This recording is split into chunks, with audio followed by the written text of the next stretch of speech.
വായനാഭാഗം ഇങ്ങനെയാണ്. യെരൂശലേമേ, യെരൂശലേമേ, പ്രവാചകന്മാരെ കൊല്ലുകയും നിന്റെ അടുക്കൽ അയച്ചിരിക്കുന്നവരെ കല്ലെറിയുകയും ചെയ്യുന്നവളെ, കോഴി തൻ്റെ കുഞ്ഞുങ്ങളെ ചിറകടിയിൽ കാത്തു സൂക്ഷിക്കും പോലെ നിന്നെ ചേർത്തുകൊള്ളുവാൻ എനിക്ക് എത്ര വട്ടം മനസ്സായിരുന്നു, നിങ്ങൾക്കോ മനസ്സായില്ല. നിങ്ങളുടെ ഭവനം ശൂന്യമായിത്തീരും. യഹോവയുടെ നാമത്തിൽ വരുന്നവൻ അനുഗ്രഹിക്കപ്പെട്ടവനെന്ന് നിങ്ങൾ പറയുവോളം നിങ്ങൾ ഇനി എന്നെ കാണുകയില്ല. ചില വാക്യങ്ങൾ കൂടി ഇനിയുണ്ട്, അത് യഥോചിതം ഞാൻ പറഞ്ഞുകൊള്ളാം. അത് മൈക്കിലൂടെ വായിക്കണം. പിന്നീട് വസ്തുതാപരമായി ആളുകൾക്കത് ഉൾക്കൊള്ളുവാൻ അങ്ങനെ വായിക്കുന്നതാണ് നല്ലത്. ഞാനിതിൻ്റെ വിശദീകരണത്തിലേക്ക് പ്രാർത്ഥന പുരസ്സരം കിടക്കുകയാണ്. എല്ലാ പ്രിയപ്പെട്ടവരും ഏകാഗ്രതയോടെ പ്രാർത്ഥനയോടെ ദൈവസന്നിധിയിലായിരിക്കണം. സന്തോഷമല്ലേ?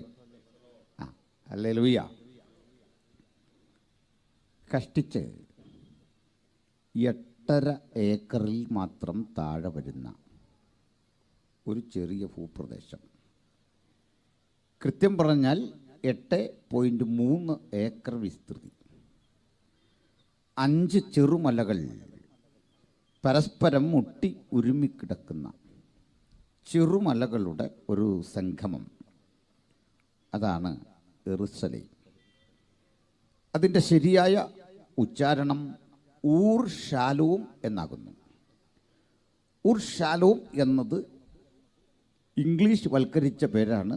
നമ്മൾ ഉപയോഗിക്കുന്ന ജെറുസലേം, മലയാളത്തിൽ നമ്മൾ യെരൂശലേം എന്ന് പറയും. ഊർ അർത്ഥം പട്ടണം, ശാലോം അർത്ഥം സമാധാനം, സമാധാനത്തിൻ്റെ പട്ടണം.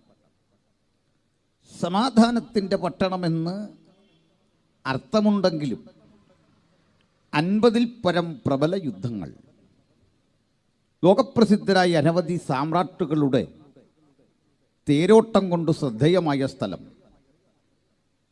അശുർബാനിപ്പാൾ, ഫറവോമാർ, ബാബിലോണ്യ ചക്രവർത്തിയായ നെബൂഖദ്നേസർ, പേർഷ്യൻ ചക്രവർത്തിമാർ, മഹാനായ അലക്സാണ്ടർ, പിന്നീടിങ്ങോട്ട് ആന്റിയോക്കസ് എപ്പിഫാനസ്, റോമൻ പടനായകന്മാർ, റോമിലെ ടൈറ്റസ്, പിൽക്കാലത്ത് ബ്രിട്ടീഷ് ഭരണകൂടം, അതിനു മുമ്പ് ഓട്ടോമൻ തുർക്കികൾ, ചുരുക്കത്തിൽ വ്യത്യസ്തരായ സാമ്രാട്ടുകൾ, അധികാരികൾ തങ്ങളുടെ രഥചക്രമോടിച്ച് അധീനതയിൽപ്പെടുത്തിയ ഈ പ്രദേശം ലോകത്തിലെ ഏറ്റവും വലിയ തർക്കഭൂമിയാണ്. ലോകത്തിലെ ഏറ്റവും വലിയ തർക്കഭൂമി അയോധ്യയോ ബാബറി മസ്ജിദോ മറ്റിടങ്ങളോ അല്ല, അത് ഊർ ശാലോം എന്ന 8.5 ഏക്കർ വരുന്ന ഈ സ്ഥലമാണ്. ലോകത്തിന് സംഭവിക്കാൻ പോകുന്ന നിർണായകങ്ങളായ പല ചർച്ചകൾക്കും ഈ ഭൂപ്രദേശമാണ് അടിസ്ഥാനമായി ഭവിക്കാനിടയുള്ളത്. ബൈബിളിൽ നിരവധി പരാമർശിക്കുക വഴി, പ്രവചനങ്ങൾ നിരവധി സൂചിപ്പിക്കുക വഴി ഈ സ്ഥലത്തെക്കുറിച്ചുള്ള അറിവ് ഏവർക്കും നന്നായിട്ടുണ്ട്.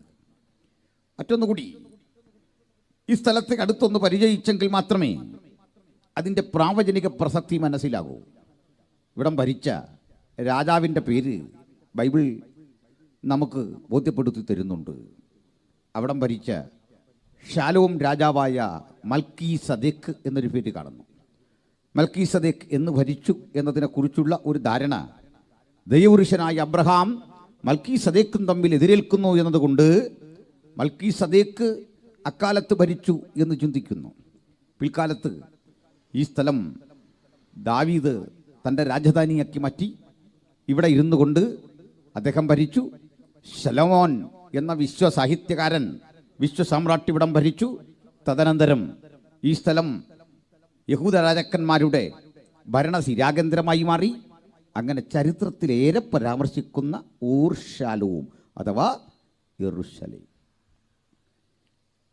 ഒരു ചെറിയ ചരിത്രം കൂടി പറഞ്ഞുകൊണ്ട് ഞാൻ ഉള്ളടക്കത്തിലേക്ക് വരുന്നതാണ് യുക്തം എന്ന് കരുതുന്നു. ഊർ ശാലോം എന്ന യെരൂശലേം, അതിനെ നോക്കിക്കൊണ്ട് യേശു നടത്തിയ ഒരു പ്രവചനമാണ് നമ്മുടെ വായനയ്ക്ക് ആധാരം.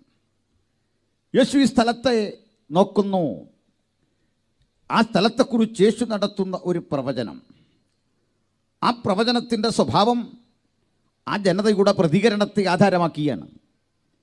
സാക്ഷാൽ യെരൂശലേമിൻ്റെ നായകനായവൻ തൻ്റെ പിതാവിൻ്റെ ആലയമിരിക്കുന്ന ഇടത്തേക്ക് ജഡം പൂണ്ടുവന്ന വചനമെന്ന കർത്താവായ യേശു ക്രിസ്തു 2000 ആണ്ടുകൾക്കപ്പുറത്ത് തൻ്റെ പിതൃദേശത്തേക്ക്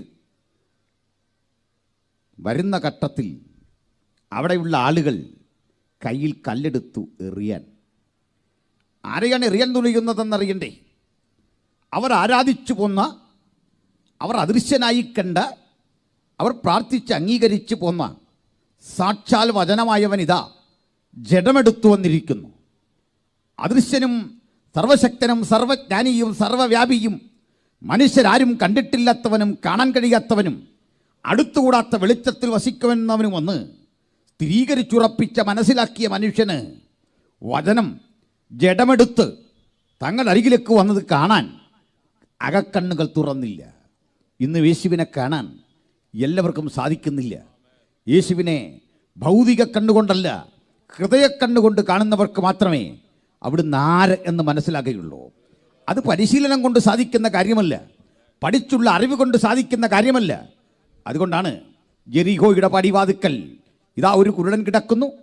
ആ കുരുടൻ തൻ്റെ മുമ്പിൽ കൂടി കടന്നു പോകുന്ന യേശുവിനെ ആത്മാവ് കൊണ്ടോ അതല്ലെങ്കിൽ ഹൃദയം കൊണ്ടോ തിരിച്ചറിയുന്നു. കണ്ണുകൊണ്ട് തിരിച്ചറിയുന്ന ആളുകൾ അതുവഴി പോകുന്ന യേശുവിനെ നോക്കി പരിഹാസ സ്വരങ്ങളോടെ അഭിസംബോധന ചെയ്യുകയാണ്. അതുവഴി പോകുന്നവർക്ക്, അതുവഴി കടന്നു പോകുന്ന യേശുവിനെ കാണുന്നത് അവർ തച്ചൻ്റെ മകനെന്നും മറിയയുടെ മകനെന്നും ശാസ്ത്രമറിയാത്തവനെന്നും വിളിപ്പേരിനാൽ ആക്ഷേപിക്കുമ്പോൾ ഒരിക്കലും ന്യായപ്രമാണം വായിച്ചിട്ടില്ലാത്ത, പുറം കണ്ണുകൊണ്ട് ലോകത്തെ കണ്ടിട്ടില്ലാത്ത അവന് യേശുവിൻ്റെ പാദസ്പന്ദനം അന്തരാത്മാവിൽ ഒരു ഉണർത്തുപാട്ടായി വ്യാപിച്ചു. അരികിലേക്ക് അമരുമ്പോൾ അവൻ ജലത്തെ നോക്കി, അവന് തൻ്റെ അകക്കണ്ണുകൊണ്ട് യേശുവിനെ തിരിച്ചറിഞ്ഞിട്ട് അവൻ മാത്രം വിളിക്കുന്നു, യേശുവേ ദാവീദ് പുത്ര എന്നോട് കരുണ തോന്നണമേ. അവനാണ് യേശുവിനെ മനസ്സിലായത്. അങ്ങനെയെങ്കിൽ യെരൂശലേമിലേക്ക് വന്ന യേശുവിനെ യെരൂശലേമിലെ പണ്ഡിത ലോകത്തിന് മനസ്സിലായില്ല. യെരൂശലേമിലേക്ക് വന്ന യേശുവിനെ അവിടെ കൂടി വന്ന ജനതയ്ക്ക് പിടികിട്ടിയില്ല. സാക്ഷാൽ എൻ്റെ പിതാവിനുള്ളതിൽ ഞാൻ ഇരിക്കേണ്ടതല്ലയോ? ആലയത്തെക്കുറിച്ചുള്ള എരിവ് നിമിത്തം അതുവഴി വന്നപ്പോൾ കണ്ട കച്ചവട സമാനമായ ജീവിത താല്പര്യങ്ങൾക്ക് നേരെ പണ്ടൊരിക്കൽ തൻ്റെ ചാട്ടവാർ കയ്യിലെടുത്തവൻ, ആ ജനത്തെ നോക്കി തെറ്റിനെതിരെ വിരൽ ചൂണ്ടിയവൻ, കാലങ്ങൾക്ക് ശേഷം ഇതാ ഇതുവഴി വരുമ്പോൾ വീണ്ടും അവർ കല്ലെടുക്കുന്നു എറിയാൻ. ആ കല്ല് ന്യായപ്രമാണത്തിൽ ഏറ്റവും കടുത്ത കുറ്റം ചെയ്യുന്ന ദുർമാർഗിക്കും മോഷ്ടാവിനുമൊക്കെ കൊടുക്കുന്ന ശിക്ഷയാണ്. കുറ്റം ചെയ്യുന്നവനെ കല്ലെറിഞ്ഞു കൊല്ലേണം. അത് ന്യായപ്രമാണത്തിൻ്റെ നിയമമാണ്. അത് മോശ പഠിപ്പിച്ചതാണ്. അത് ചരിത്രത്തിലുടനീളം കാണുന്നതാണ്. പക്ഷെ കല്ലെടുത്ത് യേശുവിന് നേരെ എറിയാൻ തുടങ്ങുമ്പോൾ കല്ലേറിൻ്റെ മുമ്പിൽ പതറാതെ അവൻ ആ ജനത്തോട് സംസാരിക്കുകയാണ്. സ്നേഹബുദ്ധിയാ പറഞ്ഞു കൊടുക്കുകയാണ്, ഓ യെരൂശലേം യെരൂശലേം, അല്ലയോ യെരൂശലേമേ യെരൂശലേമേ, എന്നെ മാത്രമല്ല ഇതുവഴി ഞാൻ അകച്ച പ്രവാചകന്മാരെ നീ ഇതുപോലെ കല്ലെറിഞ്ഞു. ഇനിയും നീ അനവധി ആളുകളെ കല്ലെറിയും. കല്ലെറിഞ്ഞവരുടെ ജീവിതത്തെ ഉന്മൂലനം ചെയ്ത നിന്റെ അരികിലേക്ക് ഞാൻ പലരെ അയച്ചു. പക്ഷേ അവരെ ഒന്നും ഉൾക്കൊള്ളാൻ നിനക്ക് മനസ്സായില്ല. 21 ദിനരാത്രങ്ങൾ ദൈവത്തിൻ്റെ വചനം കേട്ടിട്ടും അവനെ ഉൾക്കൊള്ളാൻ മനസ്സില്ലാത്ത ഹൃദയങ്ങളുണ്ടോ? അത് ഭാരപ്പെടാതെ യേശു പറയുക, എന്നിട്ടും നിന്നെ തൻ്റെ ചിറകടിയിൽ കോഴി സൂക്ഷിക്കും, മക്കളെ സൂക്ഷിക്കും പോലെ കരുതിക്കൊള്ളാൻ എനിക്ക് മനസ്സായിരുന്നു. ദയാവായ്പിൻ്റെ ഉടമയായ യേശു ഇന്നും കരുതുവാൻ സന്നദ്ധനായി നമ്മുടെ മധ്യത്തിലുണ്ട്. അവൻ്റെ സംരക്ഷണ വലയം, അവന് നമ്മോടുള്ള സ്നേഹത്തിൻ്റെ ആദരവ്, അതിൻ്റെ ആധിക്യം, അത് നിമിത്തം നമുക്ക് അവനോട് ചേർന്നിട്ട് പറയാം, നീയാണെൻ്റെ സംരക്ഷകൻ, അങ്ങാണെൻ്റെ കർത്തൃത്വം ഏറ്റെടുത്തവൻ, അങ്ങാണെൻ്റെ നായകൻ, അങ്ങയെ കൂടാതെ ഇടത്തോട്ടോ വലത്തോട്ടോ പോകാൻ ഇടവരാത്ത വിധത്തിൽ ഞാൻ സ്നേഹത്തിൻ്റെ ചങ്ങല കണ്ണികൊണ്ട് നിന്നോട് ചേർന്നിരിക്കുന്നു. എത്ര സന്തോഷമാണ് യേശുവിനോട് ചേർന്നിരിക്കുന്നത്. യേശുവിനോട് ചേർന്നിരിക്കുന്നത് എനിക്ക് സ്വർഗവാസത്തിന് തുല്യമാണ്. യേശുവിനോട് ചേർന്നിരിക്കുന്നത് ഞാൻ അവനെ അക്ഷരാർത്ഥത്തിൽ കാണുന്നതിന് തുല്യമാണ്. ഒരു കാന്ത എങ്ങനെ കാന്തനോട് ചേർന്നിരിക്കുമോ അവണ്ണം ഞാൻ ഗുരു നിന്നോട് ചേർന്നിരിക്കുന്നു. പത്രോസ് പറഞ്ഞതുപോലെ നിത്യജീവൻ്റെ മൊഴികൾ നിന്റെ പക്കലുണ്ട്. നിന്നെ വിട്ട് ഞാൻ എവിടേക്കാണ് പോവുക? ഹല്ലേലൂയ. അതുകൊണ്ട് എനിക്ക് നിന്നെ ചേർത്ത് കൊള്ളാൻ മനസ്സായിരുന്നു. വേണ്ട വേണ്ട, എന്താണെന്ന് വെച്ചാൽ പെട്ടെന്ന് എഴുതണം, ഇനിയൊന്നും പറ്റില്ല.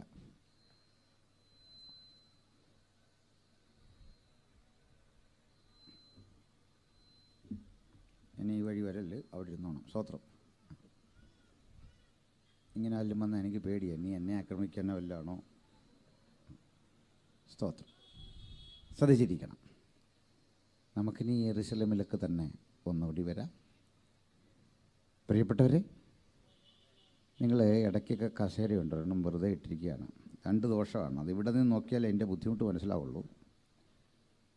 ഈ പല്ലില്ലാത്ത ഒരാൾ ചിരിച്ച ഫോട്ടോ എടുത്താൽ എങ്ങനെ ഇരിക്കും? നിറഞ്ഞ സദസ്സിൽ ഒരു 2-3 കസേര കിടക്കുന്നുണ്ട്, അങ്ങനെ ഇരിക്കും. അതാ വിഷയം. അതുകൊണ്ടാണ് പറഞ്ഞത്, കയറി ഇരുന്നിട്ടോ അഡ്ജസ്റ്റ് ചെയ്തൊക്കെ ഇരിക്കണം. പിന്നിലേക്ക് ആൾക്കാർക്ക് ഇരിക്കാൻ പ്രയാസം. സ്തോത്രം. ഹല്ലേലൂയ. അപ്പോൾ നമുക്ക് വിഷയത്തിലേക്ക് വരാം. ഫ്രണ്ടിൽ ഇരിക്കുന്ന ആളുകൾ പിന്നിലേക്ക് നോക്കണ്ട, ഇങ്ങോട്ട് നോക്കിയാൽ മതി. എന്നെ മാത്രമേ ഇപ്പോൾ നോക്കാവുള്ളൂ. ബോറടിക്കുന്ന എനിക്കറിയാം, എന്നാലും ശ്രദ്ധിച്ചിരുന്നേ. അപ്പോൾ നമ്മുടെ ചിന്തയിലേക്ക് വരാം. യേശു പറഞ്ഞു, ഞാൻ പോവാണ്. പോയ ഞാനിങ്ങ് വരും. പോയതുപോലെയല്ല ഞാൻ വരുന്നത്. പോയ ഞാൻ തിരിച്ചു വരുമ്പോൾ ഇന്നെന്നെ കല്ലെറിയാൻ തുനിഞ്ഞ നിനക്ക് അന്ന് മനസ്താപം വരും. അന്ന് എന്നെ കണ്ടിട്ട് നീ പറയും, യഹോവയുടെ നാമത്തിൽ വരുന്നവൻ വാഴ്ത്തപ്പെട്ടവൻ എന്ന് പറയോളം നിങ്ങളെന്നെ കാണുകയില്ല. ഇതാണ് വായിച്ചത്. ഗ്രഹിക്കാൻ പറ്റിയോ? അത് നമുക്ക് ആഴത്തിൽ ഇതൊന്ന് പഠിച്ച് ഗ്രഹിച്ച് ബോധ്യപ്പെട്ടു പോകണം. പ്രിയരേ, യെരൂശലേമിനെ കുറിച്ചൊരു വിശദീകരണം ഞാൻ പറഞ്ഞു. 5 മലകൾ എല്ലാം ചേർന്ന് 8.5 ഏക്കർ. അവിടെ ചെറുമലകളാണ്, തീരെ ചെറിയ മലകൾ. ഇതിൽ 4 മലകൾ ഇന്നും നമുക്ക് കാണാം. ഒരു മല കാണാൻ പറ്റില്ല. കാരണം ഈ 4 മലകൾക്കുള്ളിലാണ് ഒരു മല. കാരണം നമ്മൾ അവിടെ നിന്നുകൊണ്ടായിരിക്കും ചോദിക്കുന്നത്, ആ മല എന്ത് ചെയ്യും? അവിടെ നമ്മൾ നിൽക്കുന്നത്. ഈ മല എന്ന് പറയുമ്പോൾ നമ്മുടെ നാട്ടിലെ ആൾക്കുള്ളൊരു കൺസെപ്റ്റുമല്ല അവിടെ ഉള്ളത്. ചെറിയ മൊട്ടക്കുന്നുകൾ, ചെറിയ കുന്നുകൾ. അതൊന്ന് വിശദീകരിച്ച് പറയാനുണ്ട്. 5 മലകളിൽ ഒന്നിൻ്റെ പേര് ഓർന്നാൻ്റെ കളം എന്നാണ്. ഓർന്നാൻ്റെ കളം. ചെറിയ ഫീൽഡ് ഉണ്ടായിരുന്നു അവിടെ. ഓർന്നാൻ്റെ കളമാണൊന്നെങ്കിൽ അടുത്ത് നിങ്ങൾക്ക് പരിചയമുള്ളൊരു മലയാണ്. അബ്രഹാം ഇസഹാക്കിനെ യാഗം കഴിച്ച മോറിയ ആണ് മറ്റൊന്ന്. അടുത്ത മലയും നിങ്ങൾക്ക് പരിചിതമാണ്, വായിച്ചുള്ള നല്ല അറിവ്. ഉത്തരഗിരിയായ സിയോൻ, ഉയരം കൊണ്ട് മനോഹരം. ഒത്തിരി ഉയരമുണ്ടെന്നല്ല, മനോഹരം. സർവഭൂമിയുടെയും ആനന്ദം, അത് വരാനിരിക്കുന്നതാണ്. 4ാമത്തെ മല പരിചയമില്ലാത്ത ഒരാളും ഉണ്ടാവില്ല. അത് ഞാനും നിങ്ങളും ഏറെ കെട്ടിയിട്ടുള്ള ലോകത്ത് തന്നെ ഏറ്റവും ഏറ്റവും ഏറ്റവും പ്രസിദ്ധമായൊരു മലയാണ്. അതിൻ്റെ പേര് കാൽവറി അഥവാ ഗോൽഗൊഥ. ഇത് കേൾക്കാത്തവരില്ല. എത്ര രസകരമാണ് ആ ജോഗ്രഫിക്കൽ സെറ്റിംഗ്. കാരണം അതാ കിഴക്ക് ഭാഗത്തായി മോറിയാമല, അതിൻ്റെ പടിഞ്ഞാറ് ഭാഗത്തായി ഇതാ നമ്മുടെ നമ്മുടെ കർത്താവിനെ യാഗം കഴിച്ച, തൻ്റെ പ്രാണനെ അവിടുന്ന് നമുക്ക് വേണ്ടി നൽകിത്തന്ന ഗോൽഗൊഥ. അബ്രഹാമേന്ന് വിളിക്കുമ്പോൾ അബ്രഹാം തിരിഞ്ഞു നോക്കിയത് എങ്ങോട്ടാണെന്ന് ആലോചിച്ച് നോക്കി. അത്ര മനോഹരമായ സ്ഥലം. വടക്ക് സിയോൻ, തെക്ക് ഓർന്നാൻ്റെ കളം, നടുക്കൊരു മല, എല്ലാം ചേർത്ത് 5 മല. ഈ മലകൾ എന്ന് പറഞ്ഞപ്പോൾ അത്ര ഉയരമുള്ളതല്ലെന്ന് ഞാൻ പറഞ്ഞു. മറിച്ച് എങ്ങനെയാണെന്ന് ബോധ്യപ്പെടുത്താം. നമ്മുടെ കർത്താവിനെ ക്രൂശിച്ച ഗോൽഗൊഥ പോലും ഒരു ചെറിയ മലയാണ്. കൃത്യമായിട്ടൊന്ന് പറഞ്ഞാൽ നമ്മുടെ ഈ പന്തലിൻ്റെ കാല് കണ്ടോ, ഈ പില്ലർ കഷ്ടിച്ച് ഇത്രയും കൂടി പൊക്കം കാണും. ഒരു ചെറിയ മല, ഒരു കട്ടിങ്. ഇതാണ് ഈ ഗോൽഗത. നമ്മൾ ഈ ഗോൽഗത കണ്ടാൽ അകപ്പാടെ മനസ്സിലെ പ്രതീക്ഷകൾ മുഴുവൻ മാറിപ്പോവും. ഇതിനാണോ ഞാൻ ഇത്ര നാളും ഈ വൈബ്രേഷൻ ഇട്ട് വെറുതെ ഗോൽഗത കാൽവറി ആത്മാവിലായപ്പോഴങ്ങ് പറഞ്ഞു പോയതാണ്. ചെറിയൊരു മലയാണ് ഗോൽഗത. അതുകൊണ്ട് ഇനി ഇങ്ങനെ പറയുമ്പോൾ ആ വൈബ്രേഷൻ വേണ്ട,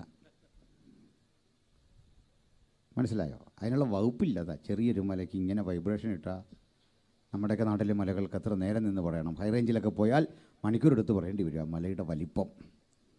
പക്ഷെ ആ മല പ്രസിദ്ധമായത് അവിടെ ഒരു സംഭവം നടന്നപ്പോഴാണ്. അല്ലേ, ആരും അത് ശ്രദ്ധിക്കില്ല. നമുക്ക് അതിലേക്ക് ക്രമേണ വരാം. അതിന് മുമ്പ് ഈ ജിയോഗ്രഫിക്കൽ സ്ട്രക്ചർ ഒന്നുകൂടി പഠിക്കണം. 5 മലകൾ മുട്ടികുരുമ്മി ഒരു മല പോലെ കിടക്കുന്നു. ആ മല ഒരു താഴ്വരയിൽ അസ്തമിക്കുന്നു, അവസാനിക്കുന്നു. അവിടുന്ന് ഓപ്പോസിറ്റ് ധ്രുവത്തിൽ മറ്റൊരു മല തുടങ്ങും. രണ്ടിൻ്റെ ഇടയിൽ കൂടി ഒരു ചാലൊഴുകുന്നു. ആ ചാല് അല്ലെങ്കിൽ ആ ഒഴുക്കിൻ്റെ പേരും നിങ്ങളറിയും, കിദ്രോൻ. കിദ്രോൻ കടന്ന് കിഴക്കുവശത്ത് തലയുയർത്തി നിൽക്കുന്ന മലയുണ്ടല്ലോ, അതും വളരെ വളരെ വളരെ പ്രസിദ്ധം. അതിൻ്റെ പേരാണ് ഒലിവ് മല. ചുരുക്കത്തിൽ ഒലിവുമലയെയും യെറുസലേമിനെയും വേർതിരിക്കുന്ന അതിര് കിദ്രോൻ. കിദ്രോൻ തോട് കടന്ന് അക്കരെ കടക്കുമ്പോൾ ആദ്യം കാണുന്നത് ആ ഒലിവുമലയിലേക്ക് നമ്മൾ കടക്കുമ്പോൾ ആദ്യത്തെ ചെരിവുണ്ടല്ലോ, ആ ചെരിവ് വളരെ പ്രസിദ്ധമാണ്. യേശു അവിടെ ഇരുന്നാണ് പ്രാർത്ഥിച്ച സ്ഥലം. വിശേഷിച്ച് തൻ്റെ മധ്യസ്ഥ പ്രാർത്ഥന നടത്തിയ സ്ഥലം യോഹന്നാൻ 17. ഇവിടെ ഇരുന്നുകൊണ്ട് ആ യേശു മഹത്തരമായൊരു തത്വം വെളിപ്പെടുത്തിയത്, പിതാവേ, ലോകാരംഭത്തിന് മുമ്പ് നിന്റെ അടുക്കൽ എനിക്കുണ്ടായിരുന്ന മഹത്വം. യേശു തൻ്റെ പൈതൃകം, പാരമ്പര്യം തെളിയിക്കുന്ന പ്രാർത്ഥനയുടെ വേള മാത്രമല്ല, ഈ സ്ഥലത്തിൻ്റെ പ്രസിദ്ധി വീണ്ടുമുണ്ട്.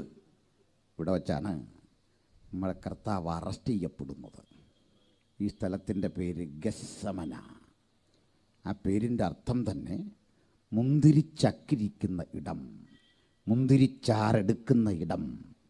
സാക്ഷാൽ മുന്തിരിയായിരുന്ന അവനെ അവിടെ വച്ചാണ് രക്തം തീർത്ത് ഏറ്റവും പരിക്ഷീണനായി യേശു അറസ്റ്റ് ചെയ്യപ്പെടുന്ന സ്ഥലം. ആ മലയുടെ മുകൾ ഭാഗമാണ് ഞാനും നിങ്ങളുമൊക്കെ കേട്ട് മനസ്സിലാക്കിയ ഒലീവ് മല. ഇനി അങ്ങേ സൈഡ് കൂടി പറഞ്ഞാൽ വിരസമായ ആ ചരിത്രം ഞാൻ വിട്ടേക്കാം. ആ മറുവശം എനിക്ക് നിങ്ങൾക്കും ഏറെ പ്രസിദ്ധവും ബോധ്യമുള്ളതുമാണ്. പക്ഷേ യേശുവിന് ഏറെ ഏറെ ഏറെ പ്രിയപ്പെട്ട ഒരു വീട് അവിടെ ഉണ്ടായിരുന്നു. അപ്പം നിങ്ങൾക്ക് മനസ്സിലാകും, 2 സഹോദരിമാരും ഒരു സഹോദരനുമൊക്കെ പാർത്തൊരു സ്ഥലം ഓർമ്മയുണ്ടല്ലോ, ബഥാന്യ. ഒലിവുമലയുടെ അങ്ങേ ചെരുവിൻ്റെ പേര് ബഥാന്യ, ഇങ്ങേ ചെരുവിൻ്റെ പേര് ഗെത്സമന. നടുക്കുള്ള ഭാഗം ഒലിവുമല, പിന്നിലുള്ള ഭാഗം മനോഹരമായ യെരൂശലേം. ഈ ബഥാന്യയിലാണ് ലോകത്ത് കടുക് മരങ്ങളുള്ള ഒരേ ഒരു സ്ഥലം. ലോകത്ത് കടുക് ചെടികളാണ് നമ്മൾ കണ്ടത്, മനസ്സിലാക്കിയത്. പക്ഷെ കടുക് മരങ്ങൾ ഇന്നും ഈ ഒരു സ്ഥലത്ത് മാത്രമുണ്ട്. അവിടെ മാത്രമേ കടുക് മരങ്ങളുള്ളൂ. അതൊക്കെ പോട്ടെ, ഇന്നുമുണ്ട് ഈ കടുക് മരങ്ങൾ. ഇതൊന്നും അത്യധികം വിശദീകരിക്കേണ്ട ഒരാവശ്യമില്ല. ഈ സ്ഥലമൊന്ന് മനസ്സിലാക്കിയിരിക്കേണ്ടത് പിന്നെ വരുന്ന ചിന്തകൾക്ക് അത്യന്താപേക്ഷിതമാണ്. സ്തോത്രം. ഇത്രയും മനസ്സിലായെങ്കിൽ അടുക്കും ചുറ്റോടും കാര്യം ഗ്രഹിച്ചെങ്കിലേ ബൈബിളിലെ പ്രവചന സംഭവങ്ങളുടെ യാഥാർത്ഥ്യം നമുക്ക് മനസ്സിലാക്കാൻ പറ്റൂ. അതുകൊണ്ട് ഈ സ്ഥലം വളരെ പ്രധാനം. ഇവിടെ നിന്നുകൊണ്ട് വേണം നമുക്കിതര വസ്തുതകൾ ചിന്തിക്കാൻ. ഈ സ്ഥലത്ത് ഏതാണ്ട് ഒരു ചുറ്റുമതിലുണ്ട് യെരൂശലേമിന് ചുറ്റും. 8 ഏക്കറോളം വരുന്ന യെരൂശലേം എന്നറിയപ്പെടുന്ന നഗരത്തിന് ചുറ്റും ഒരു മതിൽ. ആ മതിൽ പലയാവർത്തി ഇടിഞ്ഞു പോയിട്ടുണ്ട്. ചിലർ അത് പുനർനിർമ്മിച്ചിട്ടുണ്ട്, നെഹെമ്യാവിനെ പോലൊക്കെയുള്ള ആളുകൾ. ഇതിനകത്തേക്ക് പ്രവേശിക്കാൻ 8 വാതിലുകളുണ്ട്. 8 വാതിലുകളിൽ 7 വാതിലും തുറക്കാൻ കഴിയുന്ന വിധത്തിലാണ് അതിൻ്റെ നിർമ്മാണം. 8ാമത്തെ വാതിലും തുറക്കാൻ കഴിയും വിധത്തിലായിരുന്നു നിർമ്മാണം. പക്ഷേ ഈ വാതിൽ അടഞ്ഞിട്ട് കൃത്യം പറഞ്ഞാൽ 2000-ലധികം കൃത്യം പറയാനാവില്ല, 2000-ത്തിലധികം വർഷങ്ങളായി ആ വാതിൽ തുറന്നിട്ടേ ഇല്ല, അടഞ്ഞു കിടക്കുകയാണ്. ചിന്താർഹമായൊരു കാര്യം, ഈ വാതിൽ കിഴക്ക് വശത്തെ വാതിലാണ്. ഈ കിഴക്ക് വാതിൽ തുറക്കാനായിട്ടില്ല എന്ന് മാത്രമല്ല, അത് തുറക്കാൻ നടത്തിയ ശ്രമങ്ങളൊക്കെ പരാജയപ്പെട്ടു പോയി. 1919 ഡിസംബർ മാസം 9-ാം തീയതി ഈ വാതിൽ പൊളിച്ച് അകത്ത് കുടുങ്ങിപ്പോയ ആളുകൾ ഇതുവഴി രക്ഷപ്പെടാൻ ഒരു ശ്രമം നടത്തി, വിജയിച്ചില്ല. 1963 ജൂൺ മാസം 5 മുതൽ നടന്ന 6 ദിവസത്തെ യുദ്ധത്തിലും ഈ മതിൽ, ഈ പറയപ്പെട്ട കിഴക്കേ വാതിൽ പൊളിച്ചുകൊണ്ട് പുറത്തു കിടക്കാൻ പടയാളികൾ ഒരു ശ്രമം നടത്തി, അന്നും വിജയിച്ചില്ല. ഇതുവരെയും തുറക്കാനാവാതെ അടഞ്ഞു കിടക്കുന്ന ആ വാതിലിന് ഒരു പേര് പറയും, ഗോൾഡൻ ഗേറ്റ് അഥവാ സുവർണവാതിൽ. അപ്പോൾ ഇത്രയും നിങ്ങൾക്ക് മനസ്സിലായതുകൊണ്ട് എന്തുകൊണ്ടാണ് ഈ വാതിൽ അടഞ്ഞു കിടക്കുന്നത് എന്ന ഒരു വാക്യത്തിലോടുകൂടി നമുക്കടുത്ത ഉള്ളടക്കത്തിലേക്ക് കിടക്കാം. ഈ വാതിൽ അനവധി വർഷങ്ങളായി അടഞ്ഞു കിടക്കുന്നു. മനുഷ്യൻ ബുൾഡോസറുകൾ പോലെയുള്ള ഉപകരണങ്ങൾ കണ്ടുപിടിച്ചു, എളുപ്പത്തിൽ ഏതും ഇടിച്ചു നിരത്താൻ കഴിയുന്ന സംവിധാനങ്ങൾ കണ്ടുപിടിച്ചു. പക്ഷേ ഇന്നും ഈ സ്ഥലം മാത്രം ആർക്കും തുറക്കാനാവാതെ കിഴക്കേ വാതിൽ അടഞ്ഞു കിടക്കുന്നു. അതിൻ്റെ കാരണം എസെക്കിയേൽ പ്രവചനം 44-ാം അധ്യായം 1 മുതലുള്ള വാക്യങ്ങൾ നമുക്ക് വായിച്ചു കേൾക്കാം. എസെക്കിയേൽ 44:1, യെരൂശലേമിൻ്റെ കിഴക്ക് വാതിൽ എന്തുകൊണ്ട് അടഞ്ഞു കിടക്കുന്നു? വായിക്കാം. അനന്തരം അവൻ എന്നെ വിശുദ്ധ മന്ദിരത്തിന്റെ കിഴക്കോട്ട് ദർശനമുള്ള പുറത്തെ ഗോപുരത്തിലേക്ക് മടക്കി കൊണ്ടുവന്നു. അനന്തരം അവനെന്നെ വിശുദ്ധ മന്ദിരത്തിന്റെ കിഴക്കോട്ട് ദർശനമുള്ള പുറത്തെ വാതിക്കലേക്ക് മടക്കി കൊണ്ടുവന്നു. എന്നാൽ അത് അടച്ചിരുന്നു. എന്നാൽ ആ വാതിൽ അടച്ചിരുന്നു. അപ്പോൾ യഹോവ എന്നോട് അരുളി ചെയ്തത്, ആ നിമിഷം യഹോവ എന്നോട് അരുളി ചെയ്തത്, ഈ ഗോപുരം തുറക്കാതെ അടച്ചിരിക്കണം. മനുഷ്യപുത്ര, ഈ ഗോപുരം തുറക്കാതെ അടച്ചിരിക്കണം. ആരും അതിൽ കൂടി കടക്കരുത്. ഇസ്രായേലിന്റെ ദൈവമായ യഹോവ അതിൽ കൂടി അകത്ത് കടന്നതുകൊണ്ട് അത് അടച്ചിരിക്കണം. കാരണം മനസ്സിലാക്കല്ലോ, ഇസ്രായേലിന്റെ ദൈവമായ യഹോവ ഇതിൽ കൂടി അകത്ത് കടന്നിരിക്കൊണ്ട് അത് അടച്ചിരിക്കണം, അത് തുറക്കരുത്. ഇന്ന് രാത്രി വചനം കേൾക്കുമ്പോൾ ഈ പുസ്തകത്തിലെ പ്രവചനത്തിൻ്റെ ആധികാരികത ദൈവമക്കൾ ഓർക്കണം. വർഷമിത്ര കഴിഞ്ഞിട്ടും ആർക്കും തകർക്കാനാവാത്ത ചങ്കുറപ്പോടെ അടയപ്പെട്ട വാതിൽ ഒരു കാര്യം വിളിച്ചു പറയുന്നു. ആർക്കും ഇത് തുറക്കാൻ സാധിക്കില്ലെങ്കിലും താമസം വിനാ ഇത് തുറക്കും. ആരാണ് തുറക്കുക എന്ന് മനസ്സിലാക്കിക്കൊള്ളണം. ആരും അടയ്ക്കാതെ വണ്ണം തുറക്കുന്നവൻ, ആരും തുറക്കാതെ വണ്ണം അടയ്ക്കുന്നവൻ, അജയ്യനായ ദൈവത്തിൻ്റെ പുത്രന് വേണ്ടി മാത്രം കിടക്കുന്ന ഈ കതക് ഉലകത്തോടൊരു കാര്യം വിളിച്ചു പറയുന്നു. ഒരു രാജാവ് നീതിയോടെ വാഴും, അത്ഭുതമന്ത്രിയായവൻ, വീരനാം ദൈവമായവൻ, നിത്യതയുടെ പിതാവായവൻ, ഈ ദേശം ഉലകം മുഴുവൻ ഭരിക്കുന്ന ദൈവം സർവഭൂമിക്കും രാജാവായി മാറുന്ന മനോഹര നിമിഷം കാത്ത് ആ വാതിലിങ്ങനെ കിടക്കുക, അവൻ്റെ കാൽപ്പെരുമാറ്റം കേൾക്കാൻ. അതുകൊണ്ട് നമ്മുടെ ചിന്താവിഷയം നമ്മുടെ കർത്താവിൻ്റെ പുനരാഗമനത്തോട് ബന്ധപ്പെട്ട് യെരൂശലേം കേന്ദ്രീകരിച്ചുള്ള ഒരു വീക്ഷണത്തിനാണ് ഞാൻ തുറന്നുള്ള നിമിഷങ്ങൾ വെറുതെ ഇരിക്കുന്നത്. പ്രാർത്ഥനയോടെ വചനം കേട്ടുകൊണ്ടിരിക്കണം. ഹല്ലേലൂയ, സ്തോത്രം. ഇനി ഈ സ്ഥലത്തേക്ക് യേശു വന്നു. ഇപ്പോൾ എല്ലാം നന്നായി തറവായി എന്ന് തോന്നുന്നു, കാര്യങ്ങൾ മനസ്സിലായി എന്ന് എനിക്ക് തോന്നുന്നു. ഈ സ്ഥലത്തേക്ക് യേശു വന്നു. ആ സ്ഥലത്തെത്തിയ യേശു കർത്താവ് കല്ലെറിയാൻ ആളുകൾ തുണിയുമ്പോൾ അവിടെ നിന്ന് ഈ കിദ്രാൻ തോട് കടന്ന് അങ്ങോട്ട് പോവാം. ഇതോടനുബന്ധിച്ചൊരു കാര്യം കൂടി നടന്നു. യേശുവിൻ്റെ ശിഷ്യന്മാർ കർത്താവിനോട് പറഞ്ഞു, ഗുരു, നമ്മളിവിടെ നിന്ന് അങ്ങോട്ട് പോകല്ലേ, ഒരു കാര്യമൊന്ന് ശ്രദ്ധിച്ചേ, ഈ ആലയം എത്ര മനോഹരമാണ്. യെരൂശലേം ദേവാലയം കാണിച്ചു കൊടുത്തു, അത് ശരിയായിരുന്നു. എത്ര ഭംഗിയുള്ള പണിയാണ്. കാരണം വഴിപാടുകൾ കൊണ്ട് അലങ്കരിച്ച് മനോഹരമാക്കിയ മുത്തുകളാൽ അലങ്കരിച്ചൊരു മനോഹരമായ പള്ളി. അതിൻ്റെ ചരിത്രം ഒത്തിരിയുണ്ട്. പക്ഷേ ഇത് കേട്ടിട്ട് യേശു അവരോട് പറഞ്ഞൊരു വാക്ക് അവർക്കൊരല്പം നിരാശ വരുന്നായിരുന്നു. എന്താണെന്ന് അറിയണ്ടേ? ഈ ആലയം ശൂന്യമാകും. ഇത് കല്ലിന്മേൽ കല്ല് ശേഷിക്കാതെ തകരുന്ന ഒരു കാലം വരും. അവർക്കൊരു സങ്കടം. പള്ളി വിട്ടു പോന്നെങ്കിലും പള്ളിയെക്കുറിച്ചുള്ള ഓർമ്മ അവരെ ഇങ്ങനെ മതിക്കും. ചിലർക്ക് അങ്ങനെ ഒരു പ്രശ്നമുണ്ട്. പള്ളി വിട്ടു പോകണമെങ്കിലും ചിലർക്ക് അവിടെ കേൾക്കുന്ന ആ റാസയും എഴുന്നള്ളിപ്പൊക്കെ വരുമ്പോൾ അറിയാതൊരു ഉന്മേഷം വരികയല്ലേ. ദൈവമക്കൾക്ക് ഉന്മേഷം വരുന്ന വചനം കേൾക്കുമ്പോഴാണ്. ഹല്ലേലൂയ. അതുകൊണ്ട് നമുക്കിച്ചിരി ഇഷ്ടമില്ലാത്ത ഒരാൾ പ്രസംഗിക്കാൻ നിന്നാലും യേശു എന്ന് കേട്ട് കഴിയുമ്പോൾ നമ്മുടെ വിധം മാറും. നമ്മൾ ആവേശഭരിതരാകും. ഹല്ലേലൂയ. ഏത് കൊടുമ്പാവി നിന്നുകൊണ്ട് യേശു എന്ന് പറഞ്ഞാലും നമ്മൾ പെട്ടെന്ന് ചാർജാകും. എന്താ കാര്യം? ആ വാക്കിൻ്റെ ശക്തി അതാണ്. ഹല്ലേലൂയ. Praise the Lord. ചിലരിന്നും ചെണ്ടടി, റാസ, എഴുന്നള്ളിപ്പ്, സുറിയാനി ഗീതം ഒക്കെ കേട്ട് കഴിയുമ്പോൾ അറിയാതെ ഉന്മേഷഭരിതരാകുകയല്ലേ. സൂക്ഷിച്ചോണേ, ശ്രദ്ധിക്കണം. ശിഷ്യന്മാർ യേശുവിനോട് പറഞ്ഞു, ഇത് മനോഹരമാണ്.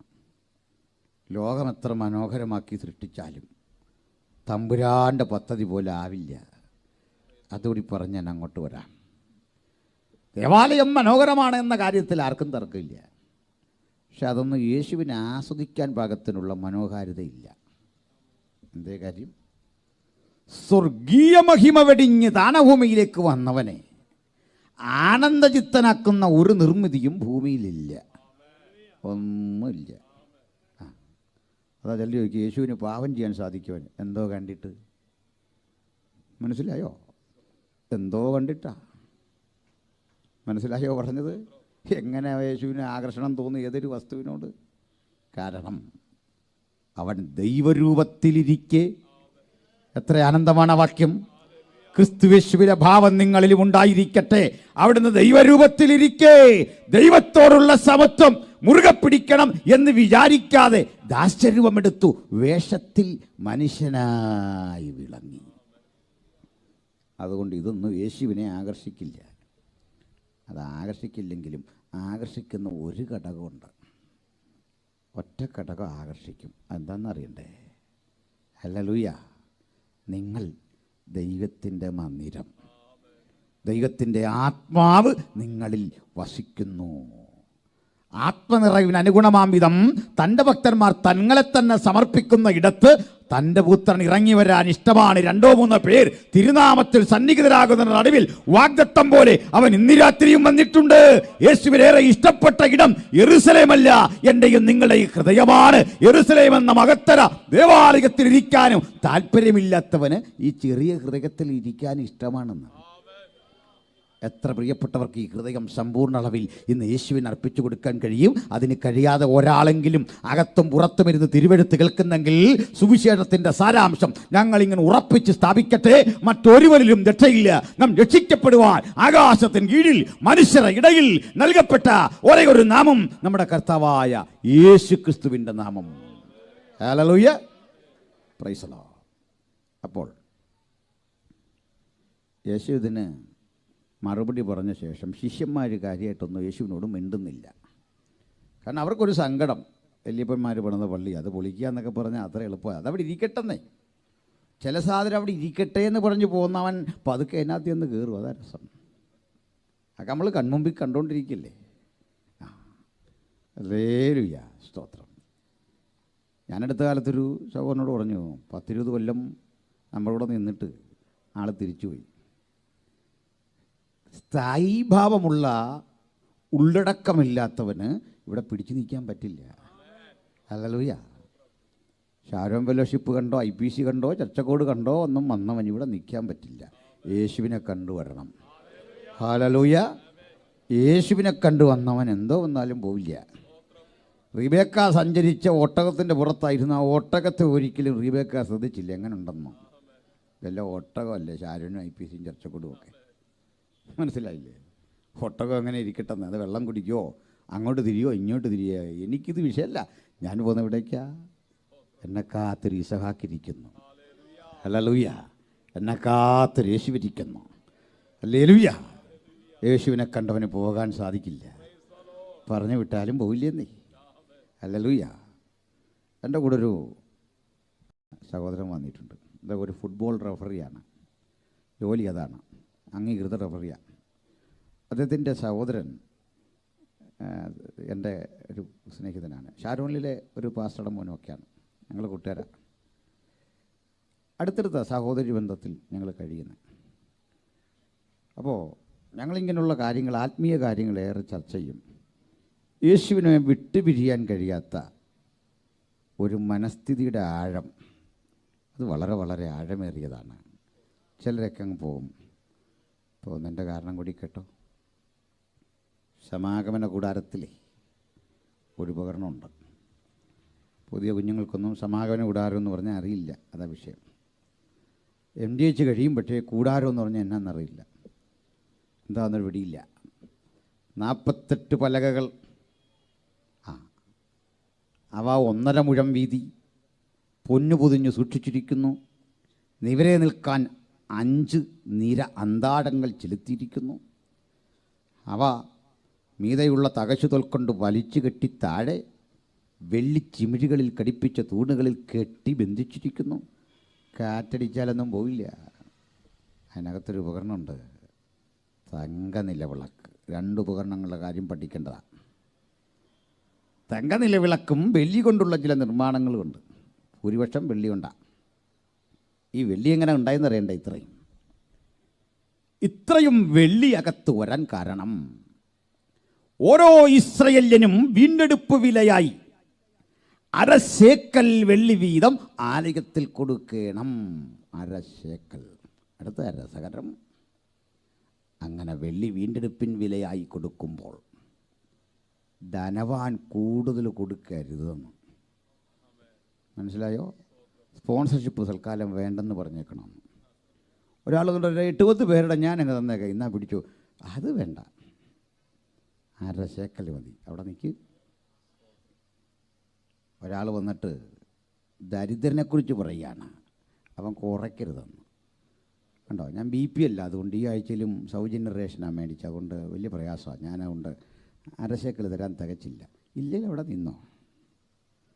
ദരിദ്രം കുറയ്ക്കുകയും ചെയ്യരുത്, ധനവാൻ കൂട്ടരുത്. കാരണം വീണ്ടെടുപ്പിൻ്റെ വില അങ്ങ് കോട്ടയത്തിൻ്റെ അപ്പുറത്തു നിന്ന് വന്ന എനിക്കും കുന്നംകുളത്ത് വിടുന്നു വന്ന നിങ്ങൾക്കും ധന്യനായ പൗലുസിനും സ്തെഫാനോസിനും ഒന്നായിരിക്കണമെന്ന് തമ്പുരാൻ കണ്ടു. ഹല്ലേലൂയ. അംബാനി രക്ഷിക്കപ്പെട്ടു വന്നാലും 1/2 ശേക്കൽ മതി. നന്ന് കൂടുതൽ വേണ്ടെന്നേ. ഇല്ലായ്മക്കാണ്ട് വന്ന് ഇതിനകത്തെങ്കിലും ഈ അരക്കത്തരം കാണിക്കരുത്, വെച്ച് തിരുമല്ലേ. 1/2 ശേക്കലിട്ട് ഇത്രയും വെള്ളി തീക്കുള്ളിലേക്ക് ഇടണം. അത് കത്തി കത്തി കത്തി ഉരുകി ഒന്നാകണം. ഒന്നായി കഴിഞ്ഞിട്ട് ഒരുത്തം പറയാം, ഞാനിട്ടെങ്കിൽ തരാൻ പറഞ്ഞാൽ കിട്ടുമോ? കിട്ടില്ല. അത് അടിച്ചു പുരത്തി കാഹളങ്ങളുണ്ടാക്കണം. ആ കാഹളം കൊണ്ട് ഊതുമ്പോഴാ സമാഗമന കൂടാരത്തിൻ്റെ മുമ്പിൽ വരേണ്ടത്. ആ കാഹളം കൊണ്ട് ഊതുമ്പോഴാ സമാഗമന കൂടാരം പറിച്ചെടുത്ത് പാളയം യാത്ര പുറപ്പെടേണ്ടത്.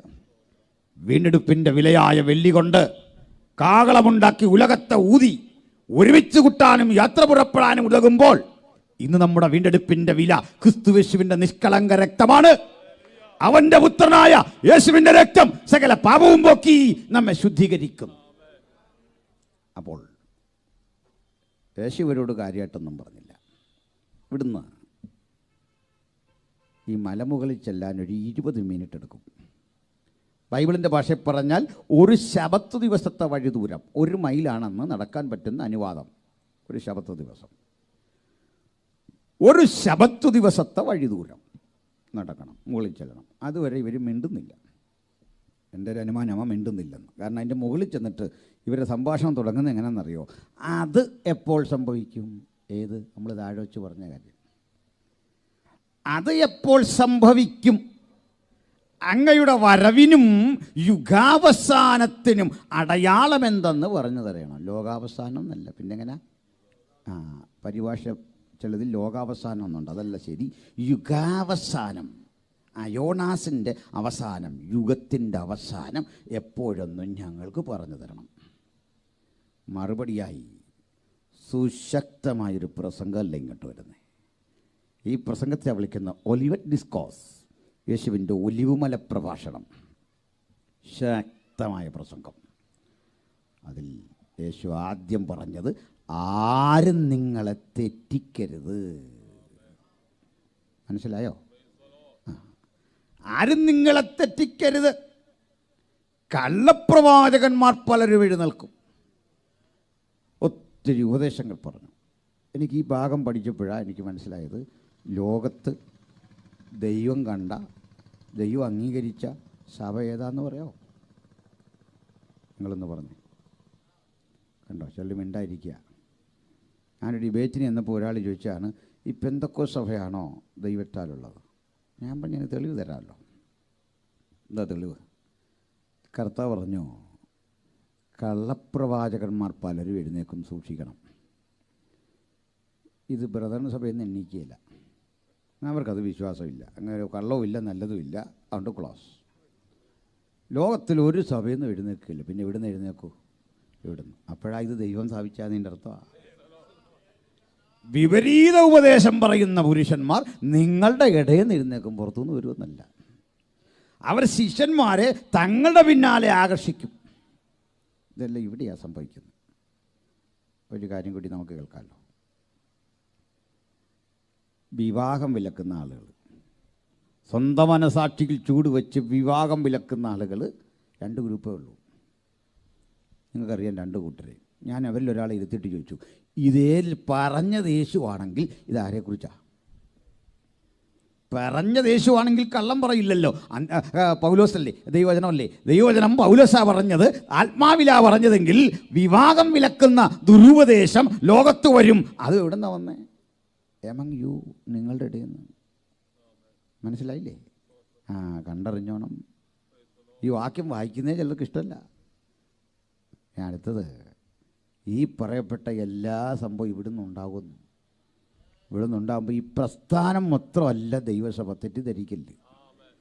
രജിസ്റ്ററിൽ പേരുള്ളവൻ, കൗൺസിലിൽ പോയി സംസാരിക്കുന്നവൻ, ഇത്തവണയും കൂടുതൽ ഭൂരിപക്ഷത്തിൽ ജയിച്ചവൻ, ഇവനെ ഒന്നുമല്ല ദൈവം വിളിക്കുന്നത്. ദൈവത്തിൻ്റെ സഭ പിന്നെ ആരാന്നറിയണ്ടേ? കണ്ടാലും ഞാൻ വാതിക്കൽ നിന്ന് മുട്ടുന്നു. ആർക്കെങ്കിലും വെളിവ് തോന്നിയിട്ട് ഈ കതവ് തുറക്കുമ്പോൾ ഞാൻ അകത്ത് കയറും. അപ്പോഴീ അലമ്പല്ല ഇവിടെ നടക്കും. ഞാൻ അവനോടും അവൻ എന്നോടും കൂടെ അത്താഴങ്ങൾ. അതിങ്ങനെ പോളിഷ് ചെയ്ത് മിനുക്കി അടുക്കി റെഡിയാക്കി കൃത്യതയോടെ പണി കഴിപ്പിച്ചതാണ്. അതിൻ്റെ ആ സൂര്യകിരണങ്ങൾ കൂടി വന്നടിക്കുമ്പോൾ അനന്ത ധവളിമയിൽ അതിങ്ങനെ പ്രശോഭിക്കുന്ന മനോഹര കാഴ്ച. ശിഷ്യന്മാർക്കൊരു സംശയം, ഗുരോ ഇത് തന്നെയാണോ ഈ പൊളിയുമെന്ന് നീ പറഞ്ഞ സ്ഥാപനം? ഇത് പൊളിക്കാനൊരു മനസ്സ് വരുന്നില്ല. അത്ര ഭംഗിയാണ്. യേശു പറഞ്ഞു പൊളിയും. പറഞ്ഞത് യേശുവാണെങ്കിൽ പൊളിയും. പൊളിവെന്ന് ചുമ്മാ പറയല്ല, കല്ലിന്മേൽ കല്ല് ശേഷിക്കാതെ ഇത് തകരുന്ന ഒരു കാലം വരും. മനസ്സിലായോ? അത് സംഭവിക്കും. യേശു പറഞ്ഞു. ഇത് പറഞ്ഞതിൻ്റെ ഏതാനും ദിവസങ്ങൾക്കുള്ളിൽ നമ്മുടെ കർത്താവ് അറസ്റ്റ് വരിച്ചു. പറഞ്ഞതിൻ്റെ ഏതാനും ദിവസങ്ങൾക്കുള്ളിൽ അവൻ വിചാരണ നേരിട്ടു. മരകമാഞ്ഞ മരത്തടിയും തോളിലെന്തിക്കൊണ്ട് ഗോൽഗോഥായിൽ പോയി തൻ്റെ പ്രാണനെ മനുഷ്യരാശിയുടെ പാപത്തിൻ്റെ പ്രായശ്ചിത്തത്തിനായി ഏൽപ്പിച്ചു കൊടുത്തു. 3-ാം നാൾ ഉയർത്തെഴുന്നേറ്റു. ഉയർത്തെഴുന്നേൽപ്പിന് ശേഷം 40 ദിനങ്ങൾ പ്രത്യക്ഷനായി. ഇതേ ഒലിവുമലയുടെ താഴ്വരയിലെ ബേഥാന്യയിൽ വെച്ച് അവൻ സ്വർഗാരോഹണം ചെയ്യപ്പെട്ടു. ഇന്ന് വരെ മടങ്ങി വന്നിട്ടില്ല. വന്നിട്ടുണ്ടോ? ഇല്ല. വന്നെന്ന് പറയുന്നവരുണ്ട്. യേശു മടങ്ങി വന്നു. ഇന്ന് വരെ യേശു വന്നിട്ടില്ല. പക്ഷേ ഈ പോയതിൻ്റെ 10-ാം ദിവസം മറ്റൊരാൾ വന്നു ഇവിടേക്ക്. 40-ാം ദിവസമാണ് യേശു സ്വർഗത്തിലേക്ക് കയറിപ്പോകുന്നത്. അവിടുന്ന് ഒരു 10-ാം ദിവസം ക്രൂശിക്കപ്പെട്ട് ഉയർത്തെഴുന്നേറ്റതിൻ്റെ 40-ാം ദിവസം സ്വർഗാരോഹണം ചെയ്യുമ്പോൾ ഒരു കാര്യം പറഞ്ഞു, ഞാൻ പോകാഞ്ഞാൽ നിങ്ങൾക്ക് പ്രയോജനമില്ല. ഞാൻ പോയി കഴിയുമ്പോൾ സത്യത്തിൻ്റെ ആത്മാവ് എന്ന മറ്റൊരു കാര്യസ്ഥൻ വരും. ആ കാര്യസ്ഥന് ഇപ്പോൾ കാര്യങ്ങൾ നോക്കുന്നത്. ഹല്ലേലൂയ. അതുകൊണ്ട് യേശു ഇന്ന് അക്ഷരാർത്ഥത്തിൽ ഇല്ലെന്നൊരു ഭാരം നമുക്കില്ലാതെ കാര്യങ്ങൾ നല്ല ഭംഗിയോടെ നടക്കാൻ നല്ല പ്രാപ്തിയുള്ള ഒരു മാസ്റ്റർ ടീച്ചറാണ് നമ്മുടെ കൂടെയുള്ളത്, കാര്യസ്ഥനായ ദൈവത്തിൻ്റെ പരിശുദ്ധാത്മാവ്. ഈ പരിശുദ്ധാത്മാവിൻ്റെ പ്രവൃത്തിക്ക് സ്വാതന്ത്ര്യവും അംഗീകാരവും ധാരാളമായിട്ട് അതിനുവേണ്ടിയുള്ള ഉദാരതയും നമ്മൾ നൽകുന്നത് കൊണ്ടാണ് നമ്മുടെ സഭകൾ വളരുന്നത്. സ്തോത്രം. ഒരു സഭ വളരാൻ കാര്യസ്ഥനെ അനുവദിക്ക്. കാര്യസ്ഥൻ്റെ പദ്ധതി പോലെ ഏൽപ്പിച്ചു കൊടുക്കുക. ശാന്തിയിലേക്ക് ജനം നടന്നെടുക്കും. ഇതുവരെ കാണാത്ത ദൈവപ്രവർത്തിക്ക് പാത്രീഭൂതരാകാൻ അവൻ എൻ്റെയും നിങ്ങളുടെയും പ്രാർത്ഥനയെ ഒരുക്കുന്ന ഒരു മഹാദൈവമാണ്. അതുകൊണ്ട് ഇപ്പോൾ കാര്യസ്ഥൻ പ്രവർത്തിച്ചു കൊണ്ടിരിക്കുന്ന കാലഘട്ടമാണ്. അതുകൊണ്ടാണ് നമ്മളോട് ചോദിക്കുക, യേശു യെരൂശലേമിൽ ജീവിച്ചിരുന്ന ആ കാലത്ത് അവിടെ ഒരു പത്രോസായിട്ടോ പൗലോസായിട്ടോ അന്ത്രയോസായിട്ടൊക്കെയോ ജനിക്കാൻ നമുക്കൊരു ഓപ്ഷൻ വെച്ചു. അതാണോ നല്ലത്, ഇതാണോ നല്ലതെന്ന് ചോദിച്ചാൽ പറയണം ഇത് തന്നെയാണ് നല്ലത്. സംശയ ഇതാണ് നല്ലത്. എന്താ കാര്യം? ആ കാര്യം എന്ന് പറയുമ്പോഴേ നിങ്ങൾക്കതിലെ ആനന്ദം വരുള്ളൂ. ശ്രദ്ധിച്ചാട്ടെ, ബ്രദറെ, പത്രോസ് ആകുന്നതിലും നല്ലത് അനിൽക്കൊടുത്തോട്ടം ആകുന്നതാണ്, റോയ് പാസ്റ്റർ ആകുന്നതാണ്. നമുക്ക് സന്തോഷമില്ല അത് കേട്ടിട്ട്. വലിയ അത്ഭുതം ചെയ്ത പത്രോസിനേക്കാൾ യോഹന്നാനേക്കാളൊക്കെ നല്ലത് നമ്മളാകുന്ന തമ്പുരാൻ്റെ ഇഷ്ടം. അതെന്താ കാര്യം? പറയാം. ഈ പത്രോസിനേക്കാൾ അന്ത്രയോസിനേക്കാൾ യോഹന്നാനേക്കാൾ തമ്പുരാൻ അംഗീകരിച്ചത് നമ്മളെയാണ്. നിങ്ങൾക്ക് മനസ്സ് വരുന്നില്ല കേട്ടിട്ട്. പറയാം. കടലിൻ മീതെ യേശു നടക്കുമ്പോൾ കൈയടിച്ച് ചാടി തുള്ളി ബഹളം വെച്ചവൻ്റെ പേരാ പത്രോസ്. 5 അപ്പം കൊടുക്കുമ്പോൾ ആളുകളെ 50 പേരായിട്ട് അങ്ങോട്ട് ഇരുത്തി ഭക്ഷണം കൊണ്ട് കൃത്യം കൊടുത്ത് സന്തോഷഭരിതനായി മിച്ചം വന്ന 12-ൽ 1 കൊട്ട വീട്ടിൽ കൊണ്ടുപോയതിൻ്റെ പേരാ പത്രോസ്. അങ്ങനെ ഇരിക്കെ ഒരു ദിവസം അമ്മാവിയമ്മ പനി പിടിച്ച് വൈറൽ ഫീവറായിട്ട് കിടക്കുന്ന സമയത്ത് യേശു എന്ന് സൗഖ്യമാക്കി. അങ്ങനെ യേശുവിൻ്റെ കൂടെ കൂടിയത് കൊണ്ട് ഒരു ദോഷവും ഉണ്ടായില്ല. അല്ലെങ്കിൽ ഇങ്ങനെ ആരറിയാൻ, ആരംഗീകരിക്കാൻ? ബേസഗിത കടൽക്കരയിൽ ജീവിതം അവിടം കൊണ്ട് അവസാനിക്കേണ്ട നിനക്ക് പേരും നിലയും വിലയും തന്നവൻ യേശുവാ. ഹല്ലേലൂയ. യോഹന്നാനും ഇത് തന്നെ. ഇതൊക്കെയാ സ്ഥിതി. വലയും പടകുമൊക്കെ നന്നാക്കി മീൻ പിടിച്ച് ഉപജീവനം കഴിച്ച യോഹന്നാൻ ഓർത്തു, എൻ്റെ ജീവിതം ഇതാ. സ്വർണ്ണ മത്സ്യങ്ങളെ കണ്ടു, വ്യത്യസ്ത മത്സ്യങ്ങളെ കണ്ടു, ഇതുവരെ കാണാത്ത ഭംഗിയുള്ള നിരവധി കാഴ്ചകൾ ഈ ഗലീലിയക്കടലിൽ ഇങ്ങനെ കണ്ടു നടന്നവനെ കണ്ടൊരു ദിവസം കർത്താവ് പറഞ്ഞു, വാ, ഇതൊക്കെ കണ്ടു മടുത്തില്ലേ, മേലാൽ സംഭവിക്കാനുള്ള കാണിച്ചു തരാൻ വരാൻ. കണ്ണ് തുറന്ന് മുകളിലേക്ക് നോക്കിയിട്ട് പറയുക, പത്മരാഗം പോലൊരു കാഴ്ച, സൂര്യകാന്തത്തിന് തുല്യമായി ഒരുവനെ ഞാൻ സിംഹാസനത്തിൽ ഇരിക്കുന്നത് കണ്ടു. ഈ കാഴ്ച കാണാൻ യേശു നിൻ്റെ കൂടെ കൂടിയതാ നിൻ്റെ ജീവിതത്തിൻ്റെ സന്തോഷം. ഹല്ലേലൂയ. അപ്പോൾ അവരൊക്കെ കൂടിയത് കൊണ്ട് വലിയ നേട്ടങ്ങളുണ്ടായി. എന്നാൽ 5 അപ്പം കൊണ്ട് 5000 കൊടുക്കുമ്പോൾ കൈനീട്ടി നിന്ന് ഒരു പിടി വറ്റി വാങ്ങിക്കഴിച്ചവനാ യോഹന്നാൻ. തൃപ്തിയായി. പത്രോസ്, അന്ത്രയോസ് ഇവരെല്ലാം കൂടെ കൂടിയത് കൊണ്ട് എന്തെങ്കിലുമൊക്കെ കിട്ടിയെന്ന് കാര്യത്തോടെടുത്തപ്പോളേ ക്യാപ്റ്റൻ പറയുക, ഞാൻ ഇവനെ അറിയുന്നേയില്ല. ഒരു പെൺകുട്ടിയുടെ അടുത്ത് പറയുകയാണേ, എൻ്റെ കുഞ്ഞെ നിനക്ക് കണ്ട് തെറ്റിപ്പോയ ആൾ മാറിപ്പോയതാ, ഒരാളെപ്പോലെ 9 പേരുണ്ടെന്നല്ലേ പറയുന്നേ, വേറെ ആരണ്ട കണ്ടേ, ഞാൻ അറിയുന്നേയില്ല. പുറത്തിറങ്ങിയിട്ടങ്ങ് പിരാഗിയെന്ന് ഏത് നിമിഷമാണ് ഞാൻ ഈ വേലക്കകത്ത് വന്നിറങ്ങിയെന്ന് ഓർത്തങ്ങ് പിരാഗി മുഴിഞ്ഞു. പക്ഷേ ഞാൻ ഈ 5 അപ്പത്തിൻ്റെ ഓഹരി പറ്റാൻ അവിടെ പോയിട്ടില്ലാത്ത ഒരാളാണ്. കടലിൻ മീതെ യേശു നടക്കുന്ന കണ്ടിട്ടില്ലാത്ത ഒരാളാണ്. ഹല്ലേലൂയ. അമ്മാവിയമ്മയെ സുഖപ്പെടുത്തുമ്പോൾ അവിടെ ഞാൻ ഉണ്ടായില്ല. ബെഥാന്യയിൽ കുഷ്ഠരോഗിയായ ബെഥാന്യയിൽ ദൈവപുരുഷനായ ലാസറിനെ മരണത്തിൽ നിന്ന് ഉയർപ്പിക്കുമ്പോഴും ഞാനവിടെ ഇല്ല. ഇതൊന്നും കണ്ടിട്ടില്ലാത്തവൻ, കാണാൻ അവസരം കിട്ടാത്തവൻ, യെരൂശലേമിൽ ജനിക്കാത്തവൻ, ബെഥാന്യ കണ്ടിട്ടില്ലാത്തവൻ കാര്യത്തോടെടുക്കുമ്പോഴൊക്കെ തള്ളിപ്പറയാൻ അവസരം കിട്ടുമ്പോൾ പറയുക, നിനക്ക് തുല്യമായി ഞങ്ങൾ മറ്റൊന്നിനെയും കാണുന്നില്ല. ഇതിൻ്റെ പേരാ വിശ്വാസം. ഹല്ലേലൂയ. നമ്മെ നോക്കി യേശു പറയുക, കാണാതെ വിശ്വസിക്കുന്നവർ ഭാഗ്യവാന്മാർ. ഹല്ലേലൂയ. മനസ്സിൽ ഒരു യാതൊരു സംശയമില്ലാതെ ഇനി എത്രയോ അല്പകാലം കഴിഞ്ഞിട്ട് വരുവാനുള്ളവൻ നീയാ എന്ന് ഹൃദയം കൊണ്ട് വിശ്വസിക്കുന്ന നമ്മളാണ് ഭാഗ്യവാന്മാർ. വിശ്വസിച്ചട്ടെ. ഹല്ലേലൂയ. അപ്പോൾ യേശു ഇത് പറഞ്ഞു. ഒരാഴ്ചക്കുള്ളിൽ അറസ്റ്റ് വരിച്ചു. അതങ്ങ് പോകട്ടെ. ഇവിടേക്ക് ഇന്ന് വരെ യേശു തിരിച്ചു വന്നിട്ടേ ഇല്ല. ആ സ്ഥലത്ത് ഇതുവരെ അവിടേക്ക് യേശു ചെന്നിട്ടില്ല. അതാ സത്യം. വേണ്ട, ഈ ദേവാലയം അനുബന്ധ കാര്യങ്ങളും നമുക്കൊന്ന് ഗ്രഹിച്ചു പോകണം. ഉറങ്ങില്ല. സൗകര്യമാർ ഉറക്കമാണോ? പ്രവചന വിഷയങ്ങളായതുകൊണ്ട് അവർക്ക് ഈ പ്രവചനമല്ല, മറ്റേ പ്രവചനമാണ് ഇപ്പോൾ സംഗതി കളി മാറി തന്നെ. എനിക്കതും അറിയാം. ഞാൻ അങ്ങോട്ട് പറയണം, മകളെ ഇന്ന് രാത്രി നിൻ്റെ വിചാരമല്ല എൻ്റെ വിചാരം, എൻ്റെ വിചാരമല്ല മറ്റൊരാളുടെ വിചാരം. ഉണ്ടോ? ഉണർവായി കഴിഞ്ഞ് സന്തോഷമായി കഴിഞ്ഞല്ലേ? അതിടയ്ക്ക് പറയാം, ശ്രദ്ധിച്ചിരുന്നു, നിന്നോട് സംസാരിക്കുന്നവൻ ഞാനെന്നറിഞ്ഞുല്ലോ മകളെ. ഇല്ല, തെറ്റുണ്ടോ ഇതിനകത്ത്? ഒരല്പം കൂടെയൊക്കെ വരാനുണ്ടല്ലേ? അത് വരും. ശ്രദ്ധിച്ച് പ്രാർത്ഥനയോടിരുന്നു. സ്തോത്രം. അപ്പോൾ തിരുവഴുത്തിലേക്ക് തന്നെ എടുക്കാം. ഇവിടെ കാണുന്നു, നമ്മുടെ കർത്താവ് അവിടുന്ന് പോയി പിതാവിൻ്റെ മഹിമയുടെ വലത്ത് ഭാഗത്ത് മധ്യസ്ഥ അണയ്ക്കുകയാണ്. ഹല്ലേലൂയ. ഇന്ന് പരിശുദ്ധാത്മാവ് പ്രവർത്തിക്കുക. എന്നാൽ ഈ സ്ഥലത്തേക്ക് ഒരു ദിവസം മറ്റൊരു അതിഥി വന്നു ഈ ഒലിവുമലയുടെ മുകളിൽ. മറ്റാരുമല്ല, ചരിത്രപ്രസിദ്ധനായ ടൈറ്റസ് കൈസർ, രാജ്യം ഭരിക്കുന്ന റോമാ ചക്രവർത്തിയുടെ സേനാനായകൻ. പിന്നീട് അയാളും ചക്രവർത്തിയായി. അതാ കൈസർ എന്നൊരു സ്ഥാനപ്പേര്. അയാൾ രാജാവായി. അന്ന് അയാൾ സേനാനായകനാണ്.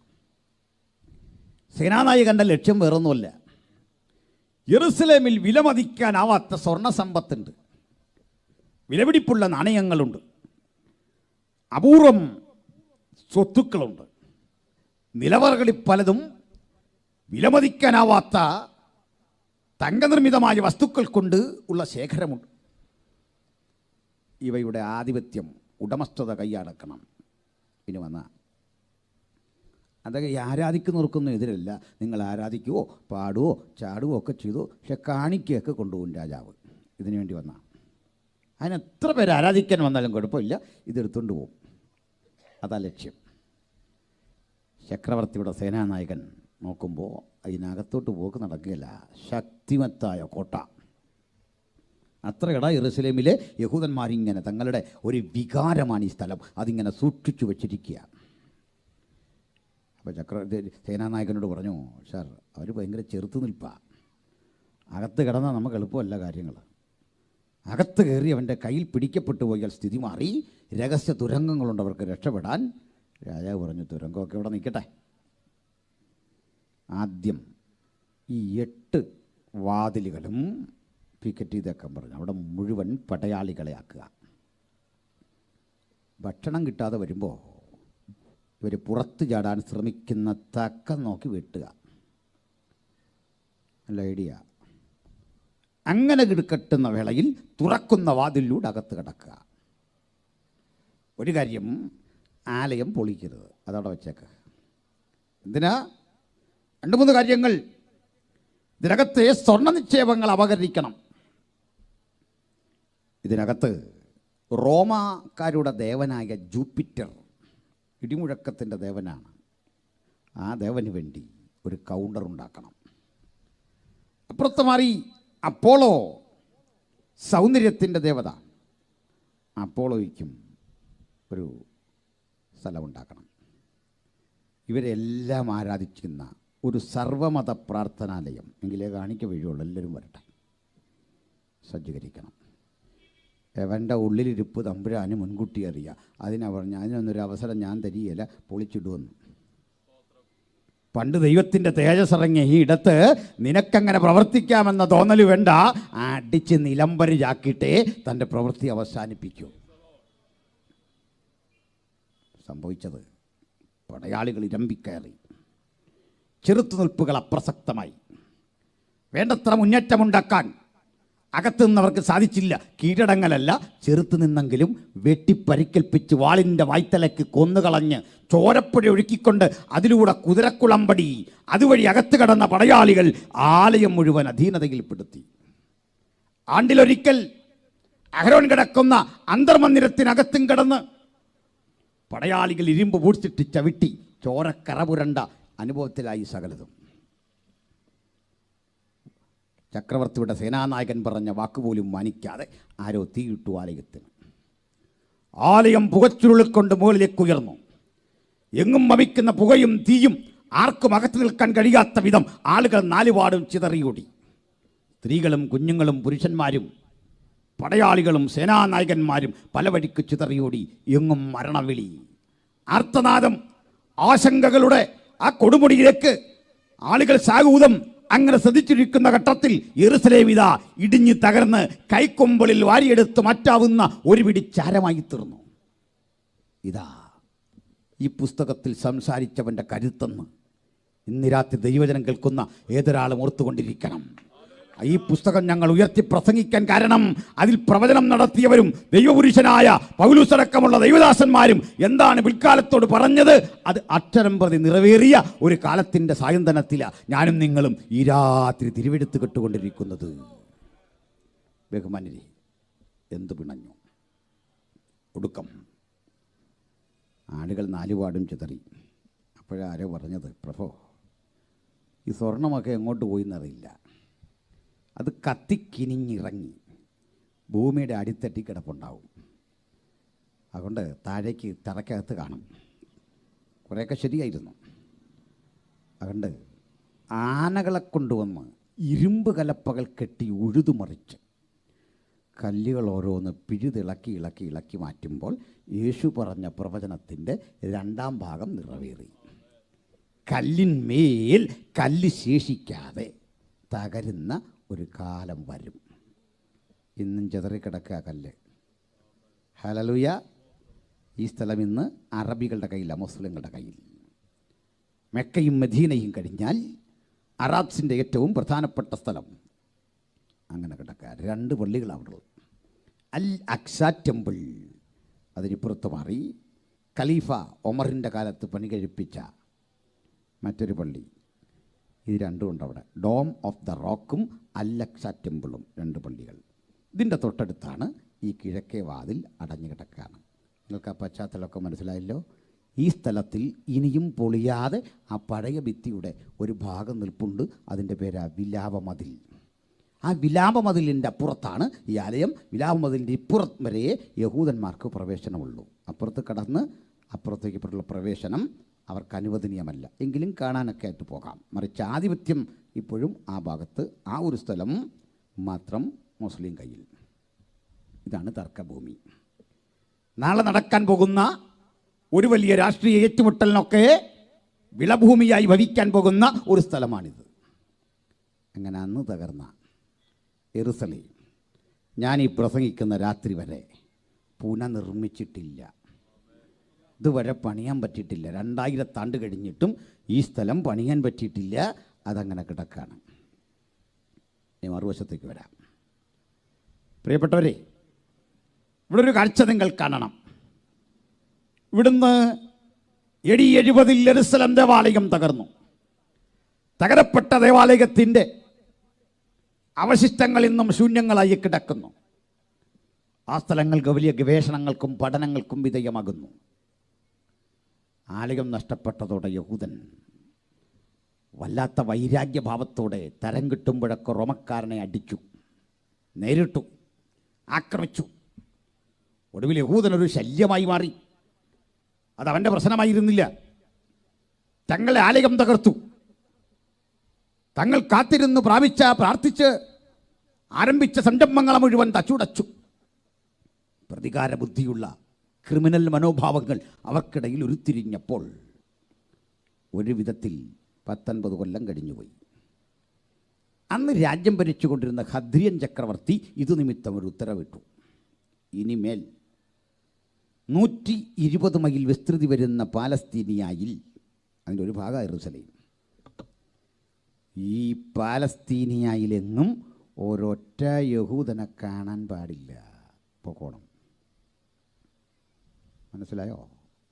അങ്ങനെ യഹൂദനില്ലാത്ത ഒരു പാലസ്തീൻ AD 123 യാഥാർത്ഥ്യമായി. യഹൂദനില്ലാത്ത പാലസ്തീൻ, യഹൂദൻ എവിടേക്ക് പോയി? വചനത്തിൻ്റെ നിവൃത്തി പോലെ ഉലകമെമ്പാടും അവൻ സഞ്ചരിച്ചു.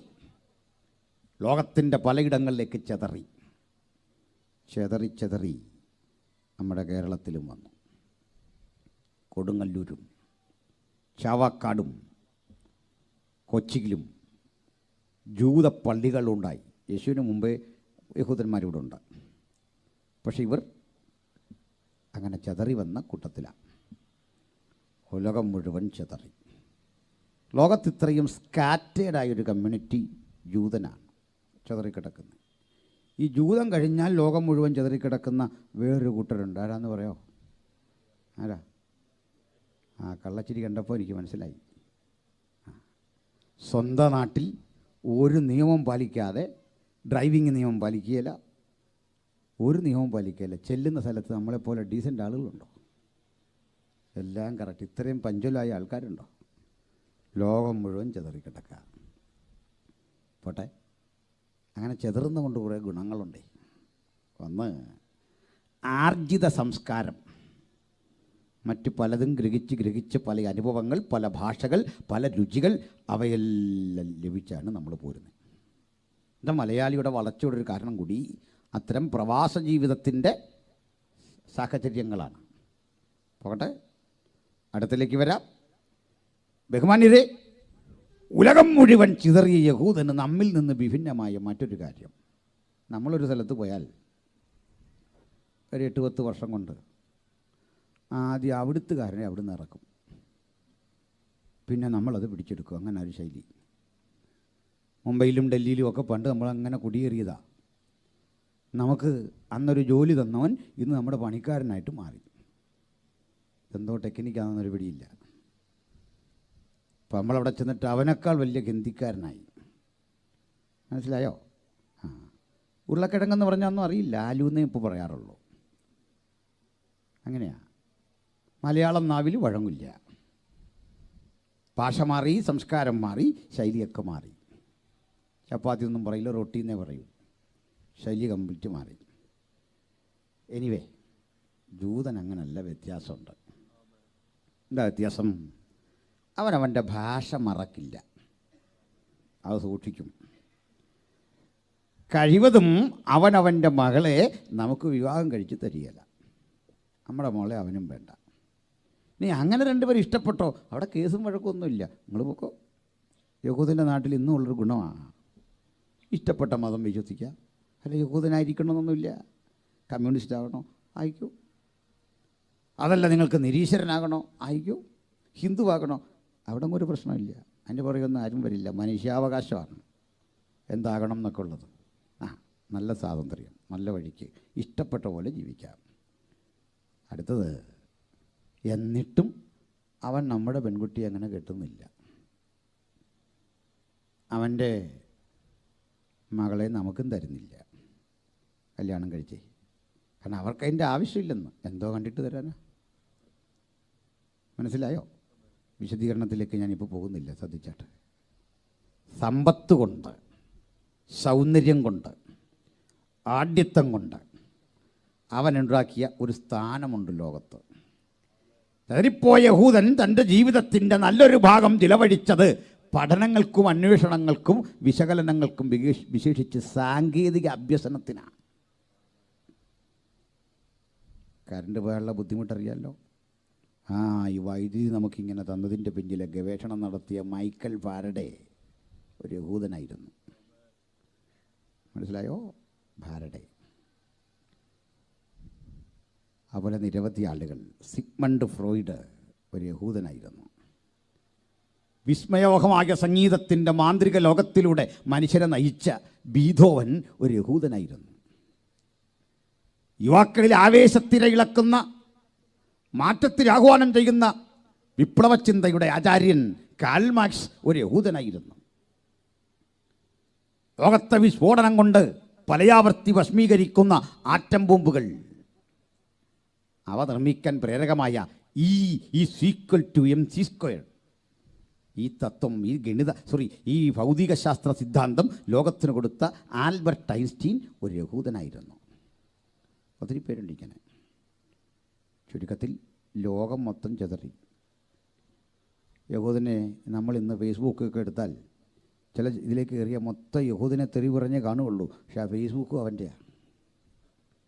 അവന് സന്തോഷം അവനെ തെറി പറയുന്നത്. കാരണം നമ്മളിങ്ങനെ റീചാർജ് ചെയ്ത് അവനെ തെറി പറയുമ്പോൾ അവന് കാശ് കിട്ടിക്കൊണ്ടിരിക്കുക. ചെറുക്കഴുതിൽ ഈ ചീത്ത പറയുന്നതിൻ്റെ ഗുണം. ഞാൻ അടുത്ത കാലത്തൊരു കവിത എഴുതി. ഇത് മേടിക്കാൻ വേണ്ടി പറഞ്ഞല്ല, ഞാനിത് എഴുതി. ഇത് കവിതയും പുസ്തകമൊന്നും അല്ല. സത്യത്തിൽ ഒരു ക്വാളിറ്റിയുള്ള സാധനമല്ലെന്ന് നിങ്ങളെക്കാൾ എനിക്കറിയാം. ഞാനിങ്ങനെ ഒന്ന് ചെയ്തു എന്ന് കേട്ടപ്പോഴേ ആളുകൾ ബഹളം തുടങ്ങി. ഒരാഴ്ച കൊണ്ട് 1000 കോപ്പി വിറ്റ് തീർന്നു. എന്നെനിക്ക് ആദ്യമായി മനസ്സിലായി, വിമർശിക്കാൻ 10 പേരുണ്ടെങ്കിൽ നമ്മുടെ കാര്യം രക്ഷപ്പെട്ടു. എൻ്റെ അതിൽ വലിയ ബാധ്യതയില്ല, അങ്ങ് തീർന്നു കിട്ടി. അടുത്തൊരു 1000 കൂടി പഠിച്ചിരിക്കുക, അതിൽ കുറേ കൊണ്ടാണ് വന്നിരിക്കുന്നത്. തരാം, വിൽപ്പനയൊന്നുമില്ല, വിഷമിക്കേണ്ട ആരും. കാരണം എനിക്ക് ഇതിൻ്റെ മുതൽ കിട്ടി, ഇനിയിപ്പോൾ ഇത് എലിയിലൊക്കെ പോട്ടെ. ചുരുക്കി പറഞ്ഞാൽ നമ്മളെ ആക്ഷേപിക്കാൻ 10 പേരുണ്ട്, നമ്മുടെ കാര്യം രക്ഷപ്പെട്ട. അവനുണ്ടാക്കിയ ഫേസ്ബുക്കിലൂടെ ജൂതനെ ആളുകൾ അവർക്കെതിരെ പോസ്റ്റ് ഇടുക. അവർ പറഞ്ഞ് ആയിക്കോട്ടെ, ചില വിശദീകരണങ്ങൾ പിന്നാലെ വരാം, ശ്രദ്ധിച്ചിരിക്കണേ. അപ്പം ജൂതൻ ലോകം മുഴുവൻ ചെതറിപ്പോയവൻ്റെ ജീവിതത്തിൻ്റെ ആദ്യ കാലഘട്ടം അഭിവൃദ്ധിയുടേതായിരുന്നു. സാമ്പത്തിക അഭിവൃദ്ധി, ശാസ്ത്ര സാങ്കേതിക രംഗത്തെ അഭിവൃദ്ധി. അവനങ്ങനെ കരുത്തനായി, സമ്പന്നനായി. സാമ്പത്തിക രംഗത്ത് അവനുണ്ടാക്കിയൊരു വലിയ മാറ്റമാണ് ബാങ്കിങ്. ബാങ്കിങ് എന്ന് കേൾക്കുമ്പോൾ നമ്മൾ കാണുന്ന ആ ബാങ്ക് സംവിധാനത്തിൻ്റെ ഒക്കെ അപ്പുറത്ത് വൻതോതിൽ പലിശ ഈടാക്കുന്ന കൊള്ളപ്പലിശ ബാങ്കുകൾ യഹൂദനുണ്ടാക്കി. ചെന്നിടത്തെല്ലാം സമ്പത്താർജിച്ച യഹൂദൻ പെട്ടെന്ന് ധനാഢ്യനായി മാറി. അത് കണ്ട് ലോകരാഷ്ട്രങ്ങളിൽ പലർക്കും അവരോട് വെറുപ്പായി. ഞങ്ങളുടെ നാട്ടിൽ വന്ന് പണം പിരിച്ച് ഞങ്ങൾക്ക് പലിശ തന്നു, പലിശയ്ക്ക് ഞങ്ങളോട് വാങ്ങി മറ്റാളുകൾക്ക് കൊടുത്ത് നീ കോടീശ്വരനാകുന്നോ? വളരെ മോശമായി കാണിക്കുന്നത്. നീ എന്നെ എടുക്കായിരുന്നു. അങ്ങനെ ഇവിടെ രാജാവിനെപ്പോലെ അവൻ ജീവിച്ചു. യഹൂദനെതിരെ ഒരു മാസ്റ്റർ പ്ലാൻ. ഇറ്റലിയിലും ജർമ്മനിയിലുമൊക്കെ യഹൂദനെതിരെ ഒരു വലിയ വികാരമിളക്കി വിട്ടുകൊണ്ട് ഈ ഇറ്റാലിയൻ രാഷ്ട്രീയവും അതുപോലെ ജർമ്മൻ രാഷ്ട്രീയവും ശക്തിപ്പെട്ടു. എന്താ കാര്യം? ഈ 2 രാജ്യങ്ങൾ ക്രൈസ്തവ രാജ്യങ്ങളായിരുന്നു. യഹൂദനെതിരെ ഒരു വികാരമിളക്കി വിടാൻ ഒരു ചെറിയ മതപരമായ ചിന്ത മതിയായിരുന്നു. ആളുകൾ പറഞ്ഞു കൊടുത്തു, യവനുമായിട്ട് യാതൊരു ഡീലും പാടില്ല, ഇവൻ ശപിക്കപ്പെട്ടവനാ, നമ്മുടെ കർത്താവിനെ കൊന്നവനായിട്ട് വന്നു. ഇത് കേൾക്കും തോറും ഈ വികാരജീവികളായ വിശ്വാസികൾ കയറി അടിക്കുകയല്ലേ? ശരിയാണോ? നമുക്കത് തോന്നുന്നത് നമ്മൾ ഈ പണിക്ക് പോകാത്തതുകൊണ്ടാണ്. വഴി നിന്നൊരുത്തൻ ചീത്ത പറഞ്ഞാൽ നമ്മൾ അടിക്കുമോ? നമ്മൾ പ്രാണനും കൊണ്ട് ഓടും അന്നേരം. മനസ്സിലായില്ലേ? ഞങ്ങൾ ഈ പാസ്റ്റർമാരൊക്കെ എവിടെയെങ്കിലും ചെന്നിട്ട് ആദ്യം വണ്ടി എവിടെ പാർക്ക് ചെയ്യണമെന്ന് ആലോചിക്കുന്നു. കസ്റ്റം പാസ് കാണിച്ചിരുന്നിടത്തൊന്നും ഞാൻ പാർക്ക് ചെയ്യില്ല. അപ്പോൾ പോകേണ്ട വഴിയൊക്കെ നമുക്കറിയാം, ഒക്കെ റെഡിയാക്കി വെച്ചിട്ടാണ് പോകുന്നത്. ഇനി വണ്ടി ഇല്ലേലും ഇവിടുന്ന് പോകും, അതിന് വഴിയുണ്ട്. പല വഴികളിങ്ങനെ കണ്ടുപിടിച്ചാൽ നമ്മളിവിടെ നിൽക്കുന്നത് എങ്ങോട്ട് പോകണോ?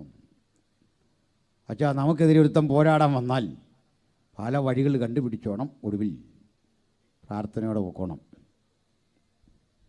മനസ്സിലായോ? എന്നിട്ട് വീട്ടിൽ വന്നിട്ട് ഫോണെടുത്ത് വിളിച്ചു പറയണം, അവിടെ ആ ദൈവമക്കളോട് കളിച്ചാൽ ഇങ്ങനെ ഇരിക്കും, പൊടി പോലും ഇല്ല കണ്ടുപിടിക്കാൻ. നിനക്കറിയോ? അതാ സന്തോഷം. ഒരു കാര്യം കൂടെ പറഞ്ഞങ്ങോട്ട് വരാം. ഇതുപോലൊരു പൊതുവേദി പ്രസംഗിച്ചൊരു കാര്യം, സെക്കുലർ ടി വിയുടെ ആളുകളുണ്ടായിരുന്നു അവിടെ. സെക്കുലർ ടി വി എന്ന് പറയേണ്ട, അമൃത ടി വി ഉണ്ടായിരുന്നു. അപ്പോൾ അത് ഞാൻ പറഞ്ഞൊരു പരാമർശം ഇങ്ങനെ വെട്ടിയെടുത്ത് ഒരു ട്രോൾ ചെയ്തിട്ടുണ്ട്. അതെന്താണെന്നറിയണ്ടേ? ഞാനീ പ്രസംഗിച്ചിങ്ങോട്ട് വരുമ്പോൾ ഒത്തിരി പോലീസും ഒത്തിരി ആളുകളും ഇങ്ങനെ ഇരിക്കുക. ഇതിൻ്റെയൊക്കെ ഒരു 8-10 ഇരട്ടി ആളുകളാണ്. പോലീസ് അതുകൊണ്ട് തന്നെ ഉണ്ട്. ഉദ്യോഗസ്ഥരെ കണ്ടപ്പോൾ എനിക്കൊരാവേശം മൂത്തിട്ട് ഞാൻ പറഞ്ഞു, എൻ്റെ പൊന്നു സാറുമാരെ, നിങ്ങളൊന്ന് കേൾക്കുക. നമുക്ക് സന്തോഷമല്ലേ 50 പോലീസ് ഇവിടെ വന്നെന്ന് പറഞ്ഞാൽ പേടിയല്ല, അവരുടെ സുവിശേഷം കേൾക്കുമോ? അതായില്ലേ സന്തോഷം. ഒരു യോഗമൊക്കെ വിവാദമാക്കിച്ച് ആളുകൾ ഇവിടുന്ന് പോകും, പിറ്റേന്ന് പോലീസ് ഇറങ്ങുമ്പോൾ ഞങ്ങളുടെ സന്തോഷം. നമ്മളെ ഏതായാലും തല്ലിയല്ല, എന്താ കാര്യം? നമ്മളെ കണ്ട് ചെയ്യുന്നതല്ല. തല്ലേണ്ട കാലത്ത് നമുക്കിട്ട് തല്ല് കിട്ടിയില്ല, കൃപയാൽ. ഹല്ലേലൂയ. ഇന്ന് കൃപയാൽ യേശുവിനെ സ്വീകരിച്ചപ്പോൾ നമ്മൾ തല്ലേണ്ട കാര്യം വരുന്നില്ല. ഒരു സുവിശേഷം കേൾക്കുക. ഞാൻ പറഞ്ഞു, സാറുമാരെ, നിങ്ങൾ ഈ ലോകം മുഴുവൻ ഇങ്ങനെ റെയ്ഡ് ചെയ്തു പോവാ. നിങ്ങൾ ദയവായിട്ട് മതസ്ഥാപനങ്ങളെല്ലാം റെയ്ഡ് ചെയ്തിട്ട് അവിടുന്ന് കത്തിയെടുക്കുന്നു, അവിടുന്ന് ബോംബെടുക്കുന്നു, പെട്രോൾ ബോംബെടുക്കുന്നു, അവിടുന്ന് സൾഫ്യൂരിക് ആസിഡ് എടുക്കുന്നു, നിരോധിത വസ്തുക്കൾ പലതും എടുക്കുന്നു. മതത്തിൻ്റെ പേരിൽ പലരും ഇത് സ്ഥാപനങ്ങളിൽ ഒളിപ്പിച്ചു വച്ചിരിക്കുക. ഭീകരത. നിങ്ങൾ ഞങ്ങളുടെ പള്ളികൾ കൂടി ഈ പോകുന്ന വഴിക്ക് കയറി ഞങ്ങളുടെ ആലയം കൂടി റെയ്ഡ് ചെയ്യണമെന്ന് ഞാൻ പറഞ്ഞു. മനസ്സിലായോ? നിങ്ങൾ ഞങ്ങളുടെ ആലയങ്ങൾ കൂടി റെഡി ചെയ്യാനാണ് പറഞ്ഞു. റെഡി ചെയ്യാൻ പറഞ്ഞിട്ട് ഒന്നുകൂടി പറഞ്ഞു, ഞങ്ങളുടെ ഹാളുകൾ അവിടെ കയറി റെഡി ചെയ്യാൻ എന്താ കിട്ടും? 4-5 പായ. അതിൻ്റെയൊക്കെ കോലം പറയാതിരിക്കുക ഭേദം. എഴുന്നേറ്റ് കിടക്ക എടുത്ത് നടക്കാൻ നമുക്ക് അന്നേരം തോന്നും. ആ ടൈപ്പ് കുറേ പായ. ഇപ്പോൾ ചെറിയ മാറ്റമൊക്കെ ആയി തുടങ്ങി. ഉപയോഗമില്ലാത്ത 3-4 കസേര, മേടിച്ചതിൻ്റെ അന്ന് ഒന്ന് ചലിച്ച ക്ലോക്ക്. വർഷങ്ങളായിട്ട് അവനിങ്ങനെ ഒരു പുനരുദ്ധാരണം കാത്തിരിക്കുകയാണ്. എന്നെ ആര് ഉയർപ്പിക്കും, ആരെഴുന്നേൽപ്പിക്കും എന്ന് പറഞ്ഞിരിക്കുന്ന ഒരു ക്ലോക്ക്. ഇതാ ഉള്ളത്. ഞാൻ ചോദിച്ചാൽ വേറൊന്നുമല്ല, ധൈര്യമുണ്ടോ ഭരണകൂടമേ ഞങ്ങളുടെ ആലയങ്ങൾ റൈഡ് ചെയ്തിട്ട് ഒരു പിടി വെടിമരുന്നെടുക്കാൻ? ധൈര്യമുണ്ടോ ഒരു കൊച്ചു പിച്ചാത്തി എടുക്കാൻ ഇതിനകത്തുനിന്ന്? ധൈര്യമുണ്ടോ വടിവാളോ ആക്രമണായുധങ്ങളോ കുറുവടികളോ എടുക്കാൻ? ഇല്ല. എന്താ കാര്യം? മതത്തിൻ്റെ പേരിൽ, വിശ്വാസത്തിൻ്റെ പേരിൽ ചെറിയ ഒരോലപ്പടക്കം പോലും ലോകത്ത് പൊട്ടിക്കാത്ത ഒരൊറ്റ മാർഗമേയുള്ളൂ. അത് യേശുക്രിസ്തുവിൻ്റെ സുവിശേഷം അംഗീകരിക്കുന്ന അവൻ്റെ അനുവാദകരുടെ മാർഗമാണ്, യേശുവിൻ്റെ മാർഗമാണ്. ഞങ്ങൾക്ക് അക്രമമില്ല, ആയുധം കൊണ്ടുള്ള അടരാടുന്ന ഏർപ്പാടില്ല. യഹൂദനെതിരെ തിരിച്ചു വിട്ടു. അങ്ങനെ പോരാടി അന്നത്തെ ക്രിസ്ത്യാനിറ്റി. ആ പോരാട്ടം ശക്തിപ്പെട്ട നാൾ വഴികളിൽ ചിലത് പറയാം, ശ്രദ്ധിച്ചാട്ടെ. യഹൂദനെ അവഗണിക്കാൻ തുടങ്ങി. ഒരു യഹൂദനും നിങ്ങളും ഒരുമിച്ച് ബസ് യാത്ര ചെയ്താൽ നിങ്ങൾക്ക് 50 രൂപ ചാർജ് വരുന്നിടത്ത് ജൂതന് 200 രൂപ കൊടുക്കണം. അപ്പോൾ അവൻ ചോദിക്കും, ഇതെന്താ ഇങ്ങനെ? നീ ഒരു യഹൂദനാണ്, ഞങ്ങളുടെ നാട്ടിൽ വന്ന് ഞങ്ങളോട് പണം ഉണ്ടാക്കി ഇവിടെ ജീവിക്കുക, ഈ വണ്ടിയിൽ പോണേ 200, അല്ല ഇപ്പോൾ ഇറങ്ങി, ഇപ്പോൾ കയറിയതിൻ്റെ തന്നേച്ച് ഇറങ്ങിയോ? ഇവിടെ ഇറങ്ങണം, സീറ്റ് കൊടുക്കുകയില്ല, നിൽക്കണം. അതവസ്ഥ. ഏതെങ്കിലും ഒരു സ്ഥാപനത്തിൽ ചെന്നാൽ ക്യൂ നിൽക്കണം. തദ്ദേശവാസികൾ വന്നാൽ ഈ ക്യൂവിൽ വീണ്ടും പുറകിൽ പോകണം. അവരുടെ കുഞ്ഞുങ്ങളുടെ കാര്യമായിരുന്നു കഷ്ടം. കലാലയത്തിൽ പഠിക്കുന്ന കുഞ്ഞുങ്ങൾ എത്ര മികവുറ്റ വിദ്യാഭ്യാസം നേടിയാലും അവരോട് പറയും, നിങ്ങൾ ജൂതന്മാരാ, യേശുവിനെ ഒറ്റിക്കൊടുത്ത ആളുകളാ, നിങ്ങൾ ശരിക്ക് പഠിച്ചവരായിരിക്കില്ല, അതിനത് കോപ്പിയായിരിക്കും, പരിഗണനയില്ല. അതുകൊണ്ട് തീർന്നില്ല, മറ്റു ചില രീതിയിലേക്ക് പീഡ കടന്നു. കൊച്ചു കുട്ടികളില്ല സ്കൂളിൽ പഠിക്കുന്നത്, ഈ കുഞ്ഞുങ്ങളുടെ ശരീരത്തിൽ വാക്സിനുകൾ നൽകുന്നു, പ്രതിരോധ വാക്സിൻ നൽകുന്നു എന്ന വ്യാജേന ജർമ്മനിയിലും ഇറ്റലിയിലും യഹൂദ വിദ്യാർത്ഥികളെ തിരഞ്ഞു പിടിച്ച് മാരക രോഗത്തിൻ്റെ വൈറസുകളെ കുത്തിവെച്ച് അവരെ രോഗികളാക്കി. രോഗം മൂർച്ഛിക്കുന്ന കുഞ്ഞുങ്ങൾക്ക് കലാലയത്തിലും വീട്ടിലും വാർത്തുകൂടാ, പകർച്ചവ്യാധിയാ. ഈ കുഞ്ഞുങ്ങളെ പ്രത്യേക നിരീക്ഷണ ക്യാമ്പുകളിലേക്ക് മാറ്റും. ആ ഒബ്സർവേഷൻ ക്യാമ്പുകളിൽ വ്യത്യസ്ത രോഗികളുണ്ട്. എന്തിനാ രോഗമുണ്ടാക്കുന്ന അറിയണ്ടേ? മനുഷ്യ ശരീരത്തിൽ രോഗം കുത്തിവെച്ചവരെ രോഗിയാക്കി മാറ്റിക്കൊണ്ട് പഠന വസ്തുവാക്കി മാറ്റുന്നു ഫിഷഗ്വരന്മാർ, ഡോക്ടർമാർ. തങ്ങളുടെ കൈപ്പിടി വിട്ടുപോയി കുഞ്ഞിനെ മരിച്ചാലും മാതാപിതാക്കൾക്ക് കിട്ടാത്ത വിധത്തിൽ ആ കുഞ്ഞ് ഐസൊലേറ്റ് ചെയ്യപ്പെടുന്നു. ഇതാണൊരു സ്ഥിതി. ഇനിയുമുണ്ട് മനുഷ്യനെ പീഡിപ്പിച്ച രീതി, പുരുഷന്മാരെ പീഡിപ്പിച്ച ചില രീതികൾ പറയാം.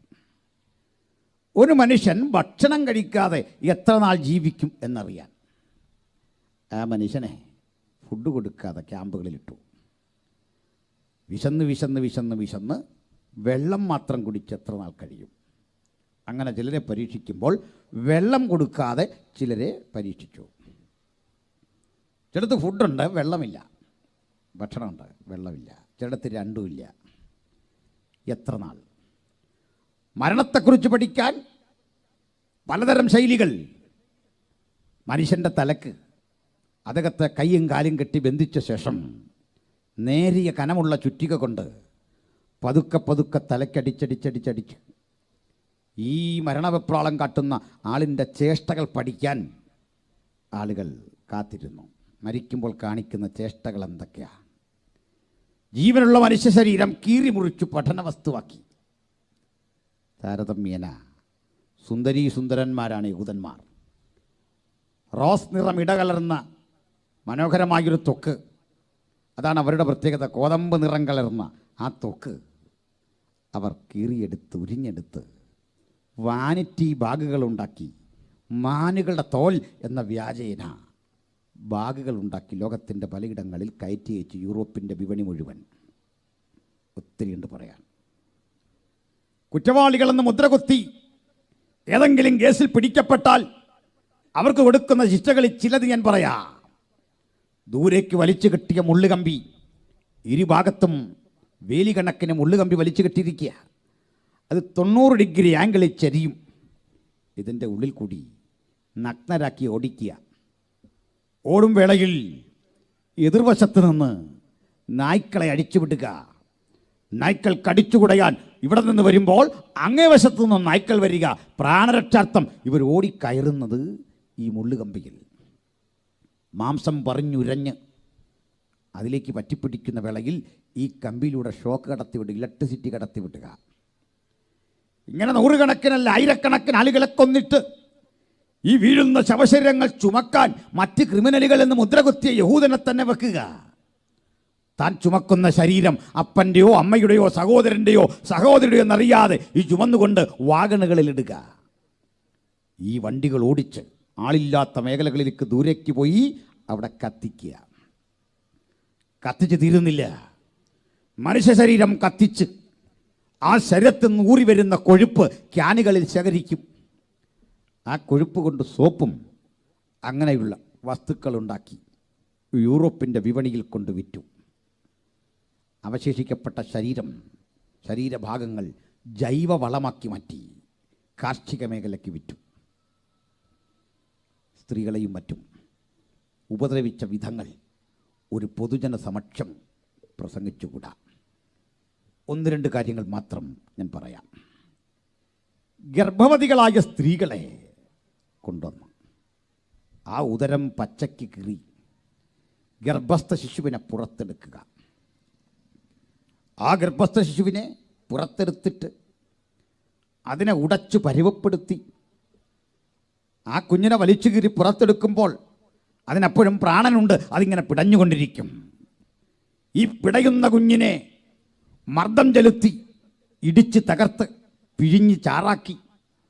അതുകൊണ്ട് ആ വസ്തു കൊണ്ട് സൗന്ദര്യവർദ്ധക വസ്തുക്കളുണ്ടാക്കി, ഷാമ്പുവും മറ്റുമുണ്ടാക്കി, വിലപിടിപ്പുള്ള സോപ്പുണ്ടാക്കി പൊതുവിപണിയിൽ കൊണ്ടുവിറ്റു. എന്താണ് തങ്ങൾ വാങ്ങിച്ചുപയോഗിക്കുന്നതെന്നറിയാതെ ആളുകൾ ഇതൊക്കെ വാങ്ങി ഉപയോഗിച്ചു. 1-2 പേരെയല്ല, 1,10,00,000 പേരെ ഹിറ്റ്ലർ ജീവകാലത്ത് കൊന്നു. അതിൽ 60 ലക്ഷം ജൂതന്മാരായിരുന്നു.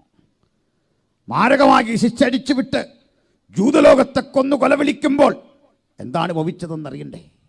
ഇനി ഒരിക്കലും ചരിത്രത്തിലേക്ക് തിരിച്ചു വരാതെ ഈ ജാതി ഇവിടെ അസ്തമിക്കുന്നു എന്ന ചിന്ത ലോകത്തിന് പരന്നപ്പോൾ ചില രാജ്യങ്ങളിൽ പാർക്കുന്ന ജൂതന്മാർക്ക് അവിടെ സ്വസ്ഥതയും സമാധാനവും ഉണ്ടായിരുന്നു.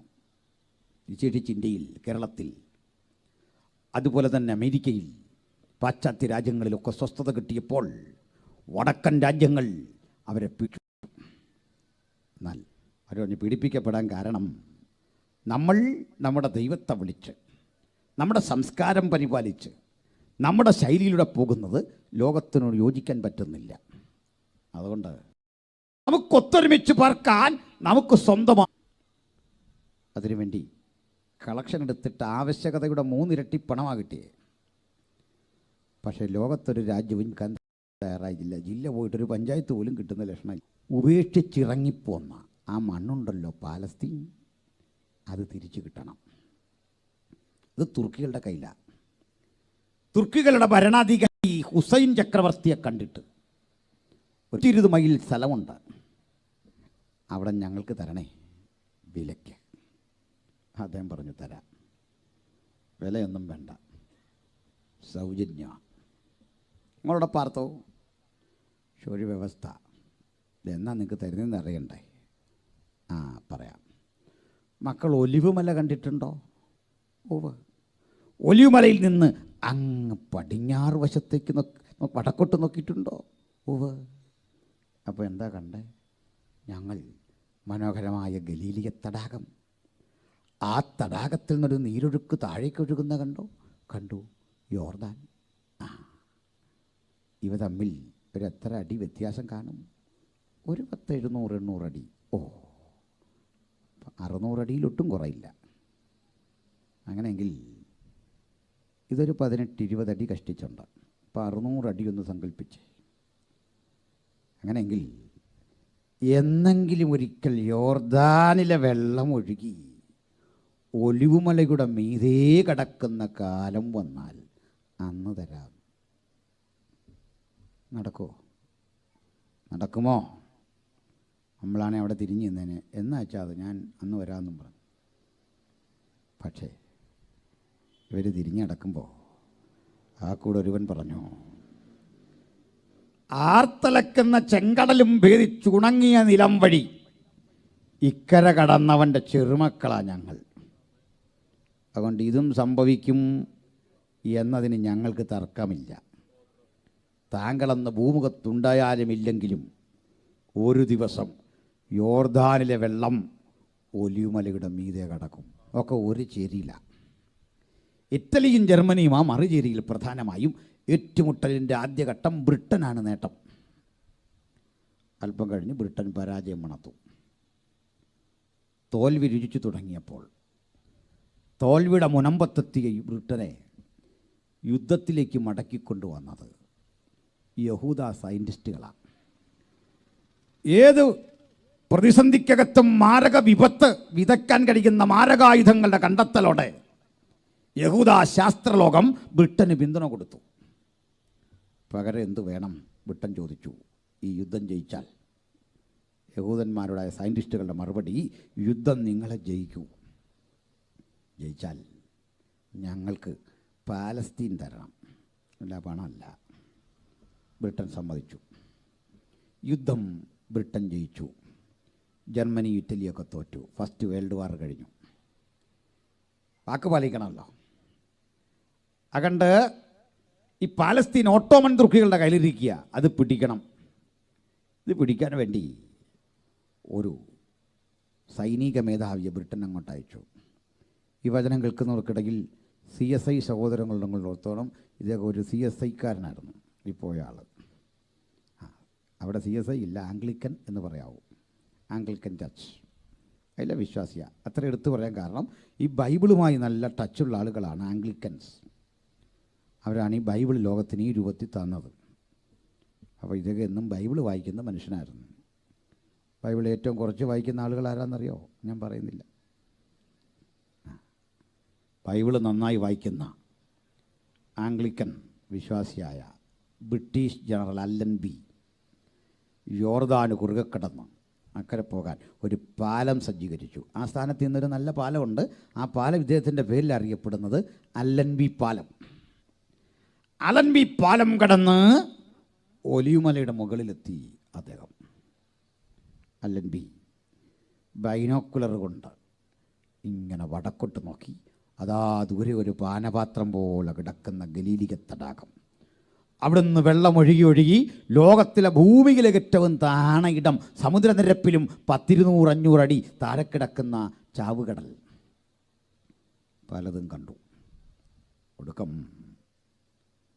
അല്ലൻബി തിരിച്ച് കിഴക്കോട്ട് നോക്കി. തൊട്ട് അടിവാരം, അതിന് ബൈനോക്കുലർ വേണ്ട, തൊട്ട് കൺമുമ്പിൽ കാണാം ഒരു സ്ഥലം, യെറുശലേം. അപ്പോഴാ മനസ്സിലായി, ഇതാ 4 മലകൾ മുട്ടി ഉരുമി ഒരു മല കൊണ്ട് ബന്ധിക്കപ്പെട്ട് കിടക്കുന്ന കുഞ്ഞു മലകളുടെ സംഗമം കണ്ടിട്ട് സങ്കീർത്തനത്തിലൊരു വാക്യമോർത്തു, തമ്മിൽ ഇണക്കിയ നഗരമായി പണിതിരിക്കുന്ന യെറുശലേം. അങ്ങോട്ട് നോക്കിയപ്പോഴൊരു കാര്യം പിടികിട്ടിയേ. ഗുഹകൾ കണക്കെ നിരവധി ഇടങ്ങൾ. ഓ, ഇതല്ലേ ഞാൻ ഗ്രഹിച്ച, പരിചയിച്ച, പലപ്പോഴും വായിച്ച പീലാത്തോസിൻ്റെ കോത്തളം. ആ കാണുന്നതല്ലേ പട യെറുശലേമിൻ്റെ ചിതറിക്കിടക്കുന്ന കല്ലുകൾ. ആ കാണുന്നതല്ലേ കിഴക്കേ വാതിൽ. ഈ കാണുന്ന തെരുവീതിയിലൂടെയാണ് ഒരു മാരക മരക്കുരിശും തോളിലെന്തി എൻ്റെ അരിമനാഥൻ അങ്ങ് പോയി ആ ചെറുമല മുകളിൽ തൻ്റെ പ്രാണനെ മനുഷ്യരാശിയുടെ പാപത്തിൻ്റെ പരിഹാരത്തിനായി ഏൽപ്പിച്ചത്. പ്രാർത്ഥന മനുഷ്യനായി അല്ലൻബി ബൈനോക്കുലർ താഴെ വച്ചിട്ട് കൺട്രോൾ റൂമിലേക്ക് ഒരറിയിപ്പ് കൊടുത്തു, എനിക്ക് യുദ്ധം ചെയ്യാൻ വയ്യ. ബൈബിളും പ്രാർത്ഥന ആരാധനയൊക്കെ ആയിട്ട് കഴിഞ്ഞു പോകേണ്ട ഈ സ്ഥലത്ത് യുദ്ധം ചെയ്യാൻ വയ്യ. അതിലൊക്കെ ഭേദം നമ്മളാ. ഈ പ്രാർത്ഥനാ സ്ഥലമാണെന്ന് പോലും ഓർക്കുകയില്ല, യുദ്ധം ചെയ്യാനൊരു മടിയില്ല. ആയുധമില്ലെന്നൊരു വ്യത്യാസം മാത്രമേ ഉള്ളൂ.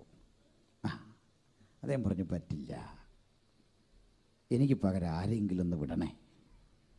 യുദ്ധമുന്നണിയിൽ വെച്ചൊരു പട്ടാളക്കാരൻ ഇങ്ങനെ പതറിയാൽ ജയിലിൽ പോകേണ്ടി വരും. അതല്ല അദ്ദേഹത്തിന് അറിയാം, സൈനിക മേധാവിയാ. മറുപടി, no mister Allenby, this job belongs to you Allenby. നിനക്കുള്ള പണിയാ, ചെയ്തേ പറ്റൂ. അദ്ദേഹം പറഞ്ഞു, അങ്ങനെയെങ്കിൽ എനിക്ക് മഹാരാജാവിൻ്റെ നഗരത്തിൽ ചോര ചിന്താൻ വയ്യ.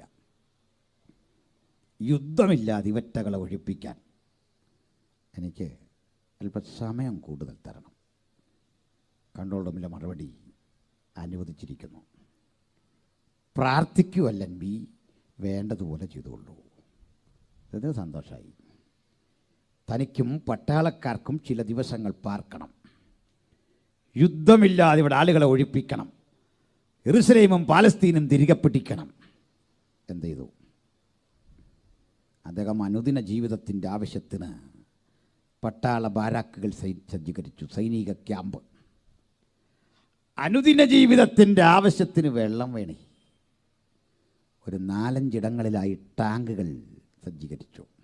പോളിത്തീൻ ഉള്ള പ്രത്യേക ടാങ്കുണ്ട്.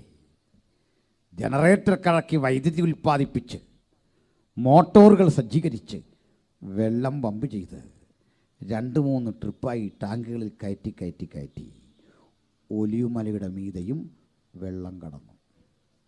എന്താ മനസ്സിലായി? ടാങ്ക് നിറഞ്ഞു കവിഞ്ഞ് കുത്തനെ താഴേക്കൊഴുകി.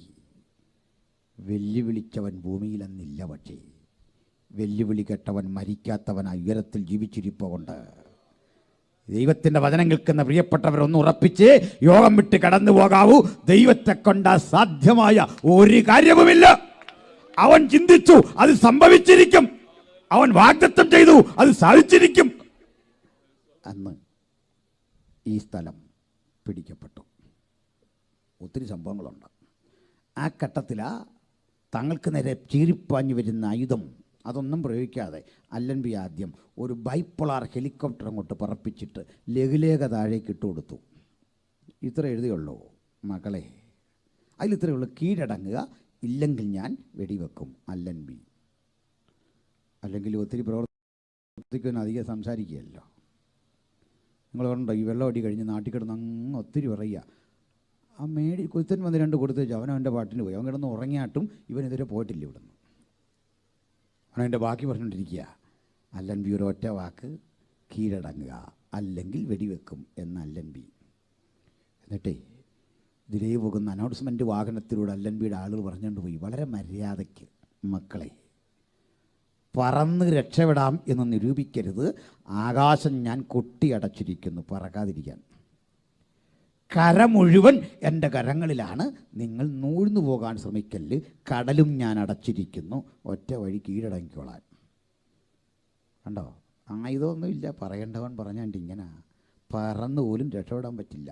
അറബികൾ വിദ്യാഭ്യാസം കുറവായിരുന്നു. അതുകൊണ്ട് ഇത്രേ വായിച്ചുള്ളൂ, കീഴടങ്ങുക, അല്ലെങ്കിൽ വെടിവെക്കുക. അല്ലൻബി. അല്ലൻബി എന്ന വാക്കിന് അവരുടെ ഭാഷയിലെ അർത്ഥം അല്ലാഹ് എഗെയിൻസ്റ്റ് യു എന്നായിരുന്നു. അല്ലാഹ് നിങ്ങൾക്കെതിരാണ്.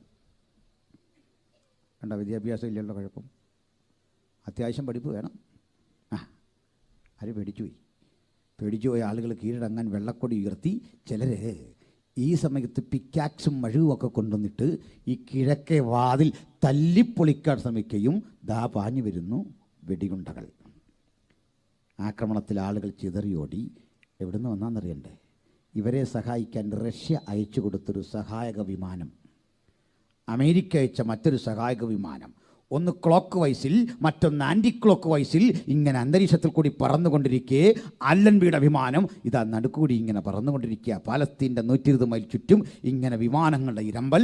ഈ സമയത്ത് സഖ്യസേനയുടെ മറ്റൊരു വിമാനം, എങ്ങും കേൾക്കുന്നത് വിമാനങ്ങളുടെ ഇരമ്പൽ. ആളുകൾ ഭയചകിതരായി നിൽക്കുമ്പോൾ പ്രവാചകൻ പറഞ്ഞ മറ്റൊരു പ്രവചനം നിറവേറി. അന്നാളിൽ പക്ഷി ചുറ്റിപ്പറന്നു കാക്കും പോലെ ഞാൻ യെരുശലേമിനെ കാത്തുകൊള്ളും. യെരുശലേമിനെ തൊടുന്നവർക്കൊക്കെ അവൾ ഭാരമുള്ള ഒരു കല്ലായി മാറും, തൊടുന്നവർക്ക് മുറിവേൽക്കും. അന്ന് യെരുശലേം പിടിക്കപ്പെട്ടു, പാലസ്തീൻ പിടിക്കപ്പെട്ടു. പക്ഷേ ഇത് കൊടുക്കാൻ പറ്റിയില്ല. കൊടുക്കാൻ പറ്റാഞ്ഞത് ബ്രിട്ടൻ്റെ കുഴപ്പമില്ല. ബ്രിട്ടന് മനസ്സുണ്ടെങ്കിലും സഖ്യകക്ഷികളായ ഈ റഷ്യയും മറ്റുള്ള ആളുകൾ സമ്മതിക്കില്ല. കാരണം ഇവർ ഒന്നിച്ചു കൂടിയ പ്രശ്നമാണ്. അറബികൾ എതിരായി മാറുന്നു, എണ്ണയുടെ രാഷ്ട്രീയത്തെ ബാധിക്കുന്നു, കൊടുക്കാൻ പറ്റില്ല. അന്ന് എനിക്ക് മനസ്സിലായത് ഈ സായിപ്പിനെ വിശ്വസിക്കില്ല, അവനേതാണ്ട് ചെയ്യുമെന്നോർത്ത് ഇവിടെ ഒന്നും പ്രവർത്തനം ആരംഭിക്കരുത്, പിടിയോ കർത്താവിൽ മാത്രമേ വിശ്വസിക്കാവുള്ളൂ. മനസ്സലിഞ്ഞൊരു സായിപ്പ് ലാശ് പറഞ്ഞൊരു കാര്യം ചെയ്യും, രാജ്യം തരികയല്ല, നിങ്ങൾക്കവിടെ തിരിച്ചു വരാം, അതിന് തടസ്സമില്ല. അങ്ങനെ ഓരോ യഹൂദനും പതുക്കെ പതുക്കെ ചേക്കേറാൻ തുടങ്ങി. പാവപ്പെട്ട കുറേ പാലസ്തീനികളവിടെ താമസിക്കുക അറബികൾ. അവരോട് പറഞ്ഞു, ഈ സ്ഥലം തരാമോ? അവർ പറഞ്ഞു, ഇത്ര ദിനാറ് വേണം. എന്നാൽ പിടിച്ചോ. വൻ വില കൊടുത്ത് ഈ സ്ഥലം ചോദിച്ച വില കൊടുത്ത് വാങ്ങി കിട്ടാത്ത സ്ഥലത്തിന് ചുറ്റുമുള്ള സ്ഥലം വാങ്ങി ഇവർക്ക് വഴിയില്ലാതായി പുറത്തോട്ട് പോകാൻ. അവിടം കൂടെ മേടിച്ചു. തങ്ങൾ വിറ്റഴിക്കുന്ന ഒരിഞ്ച് ഭൂമിയുടെ വില പോലും മനസ്സിലാക്കാനാവാതെ പാലസ്തീനികൾ വിറ്റഴിച്ച് ഒടുവിൽ അവിടെ മുഴുവൻ യഹൂദന്മാർ. ദൂരെ നിന്ന് വരുന്ന യഹൂദന്മാർക്ക് അവിടെ വന്ന് പാർക്കാൻ എല്ലാ സൗകര്യവും ചെയ്തു കൊടുത്തു. പണം കടം കൊടുത്തു, സൗജന്യം കൊടുത്തു. ആളുകളെ കയറ്റിയെന്ന് മാത്രമല്ല, ഏറ്റവും അധികം കുഞ്ഞുങ്ങൾക്ക് ജന്മം കൊടുത്ത അമ്മയ്ക്ക് അവാർഡ്. ഇന്നും അങ്ങനെയുണ്ട്. മക്കൾ കൂടുതൽ വേണമെന്ന് ആഗ്രഹിക്കുന്ന ആളുകൾ അവർ. സ്തോത്രം. പോട്ടെ, ഞാനതൊന്നും വിശദീകരിക്കുന്നില്ല. അങ്ങനെ കൂടി യഹൂദന്മാരുടെ എണ്ണം കൂടി.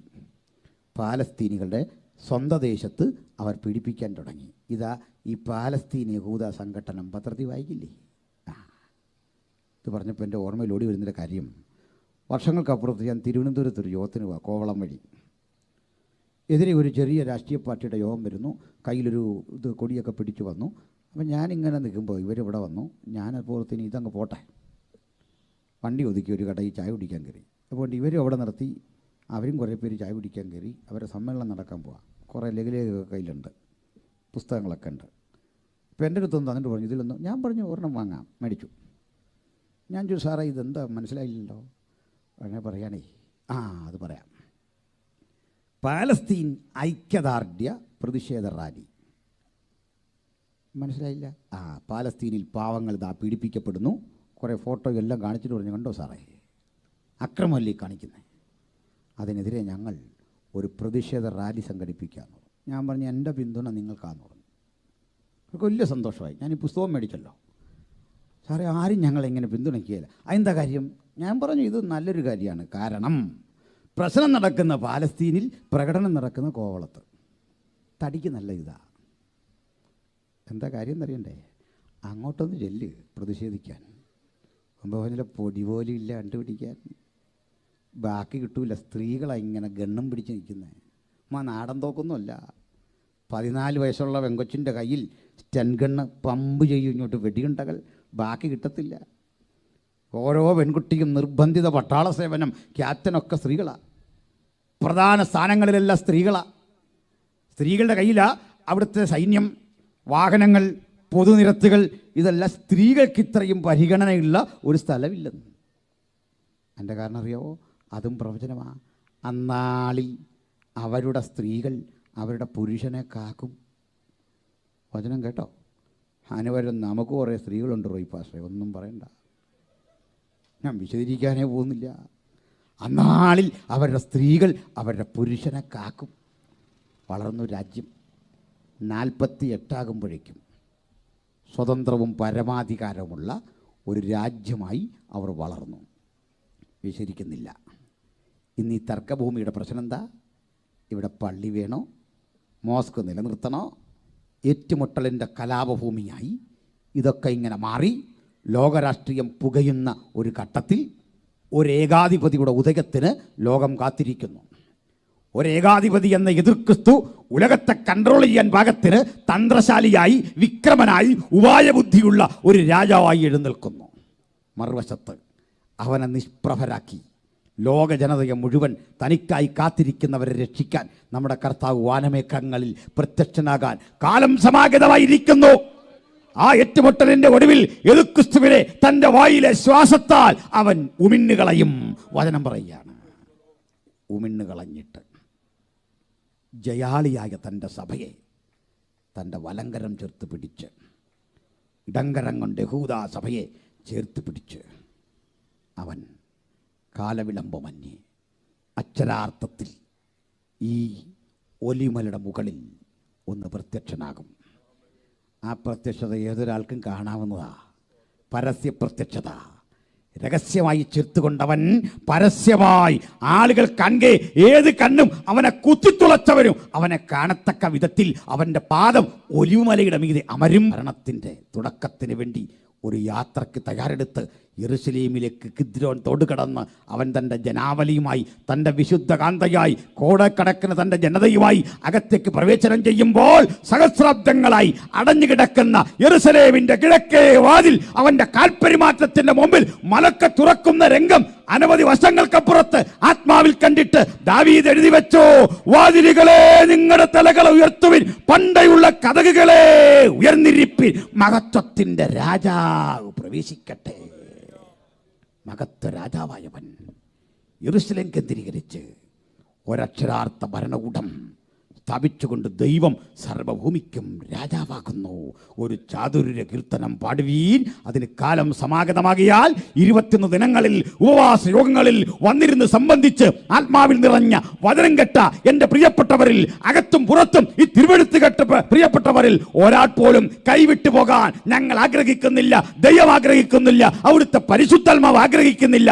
അതുകൊണ്ട് ഇപ്പോഴാകുന്നു സുപ്രസാദ കാലം, ഇപ്പോഴാകുന്നു രക്ഷാദിവസം. ഈ രക്ഷാപദ്ധതിക്ക് പുറത്തല്ല, നീ അകത്തേക്ക് പ്രവേശിക്കാൻ യഹോവയാൽ അനുഗ്രഹിക്കപ്പെട്ടവനെ പുറത്തു നിൽക്കരുത്, അകത്തേക്ക് വരിക.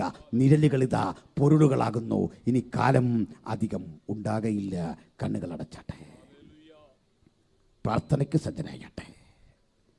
ഈ ദിനങ്ങളിൽ കേട്ട വചനം മാനസാന്തരത്തിലേക്ക് നയിക്കട്ടെ. യേശുവിൻ്റെ പാതാരബിന്ദങ്ങൾ എടുത്തു വരാ. ഹൃദയംഗമായി നമുക്ക് അവന് മഹത്വം അർപ്പിക്കാം. ആ ശുഭനിമിഷം ഇതാ നമ്മുടെ തൊട്ടു മുമ്പിൽ. നാഥാ, നീ വന്നാൽ കൈവിടപ്പെടുകയല്ല. എനിക്ക് നിന്നോടൊത്ത് വരണം, എനിക്ക് നിന്നോടൊത്ത് ജീവിക്കണം, എനിക്ക് നിൻ്റെ മകളാകണം, എനിക്ക് നിൻ്റെ മകനാകണം, എനിക്ക് നിൻ്റെ സാക്ഷിയാകണം, എനിക്ക് നിന്നെ പ്രസംഗിക്കണം, എനിക്ക് സ്നാനമേൽക്കണം, എനിക്ക് ആത്മനിറവിനെ പ്രാപിക്കണം. എൻ്റെ നിരാശകളെല്ലാം മാറി എനിക്ക് ഇരട്ടി ബലത്തോടെ നിന്നെ അനുഗമിക്കണം. ആർക്കാഗ്രഹമുണ്ട് യേശുവിനെ അനുഗമിപ്പാൻ, യേശുവിനെ സ്വീകരിപ്പാൻ? ഞാൻ മനസ്സിലാക്കുന്ന മഹാഭൂരിപക്ഷം പേരും യേശുവിനെ സ്വീകരിച്ചവർ. സ്നാനമേൽക്കാൻ ആരെങ്കിലും ഉണ്ടോ സഹോദരങ്ങളെ? സ്നാനമേറ്റ് യേശുവിനോട് ചേർന്നാട്ടെ.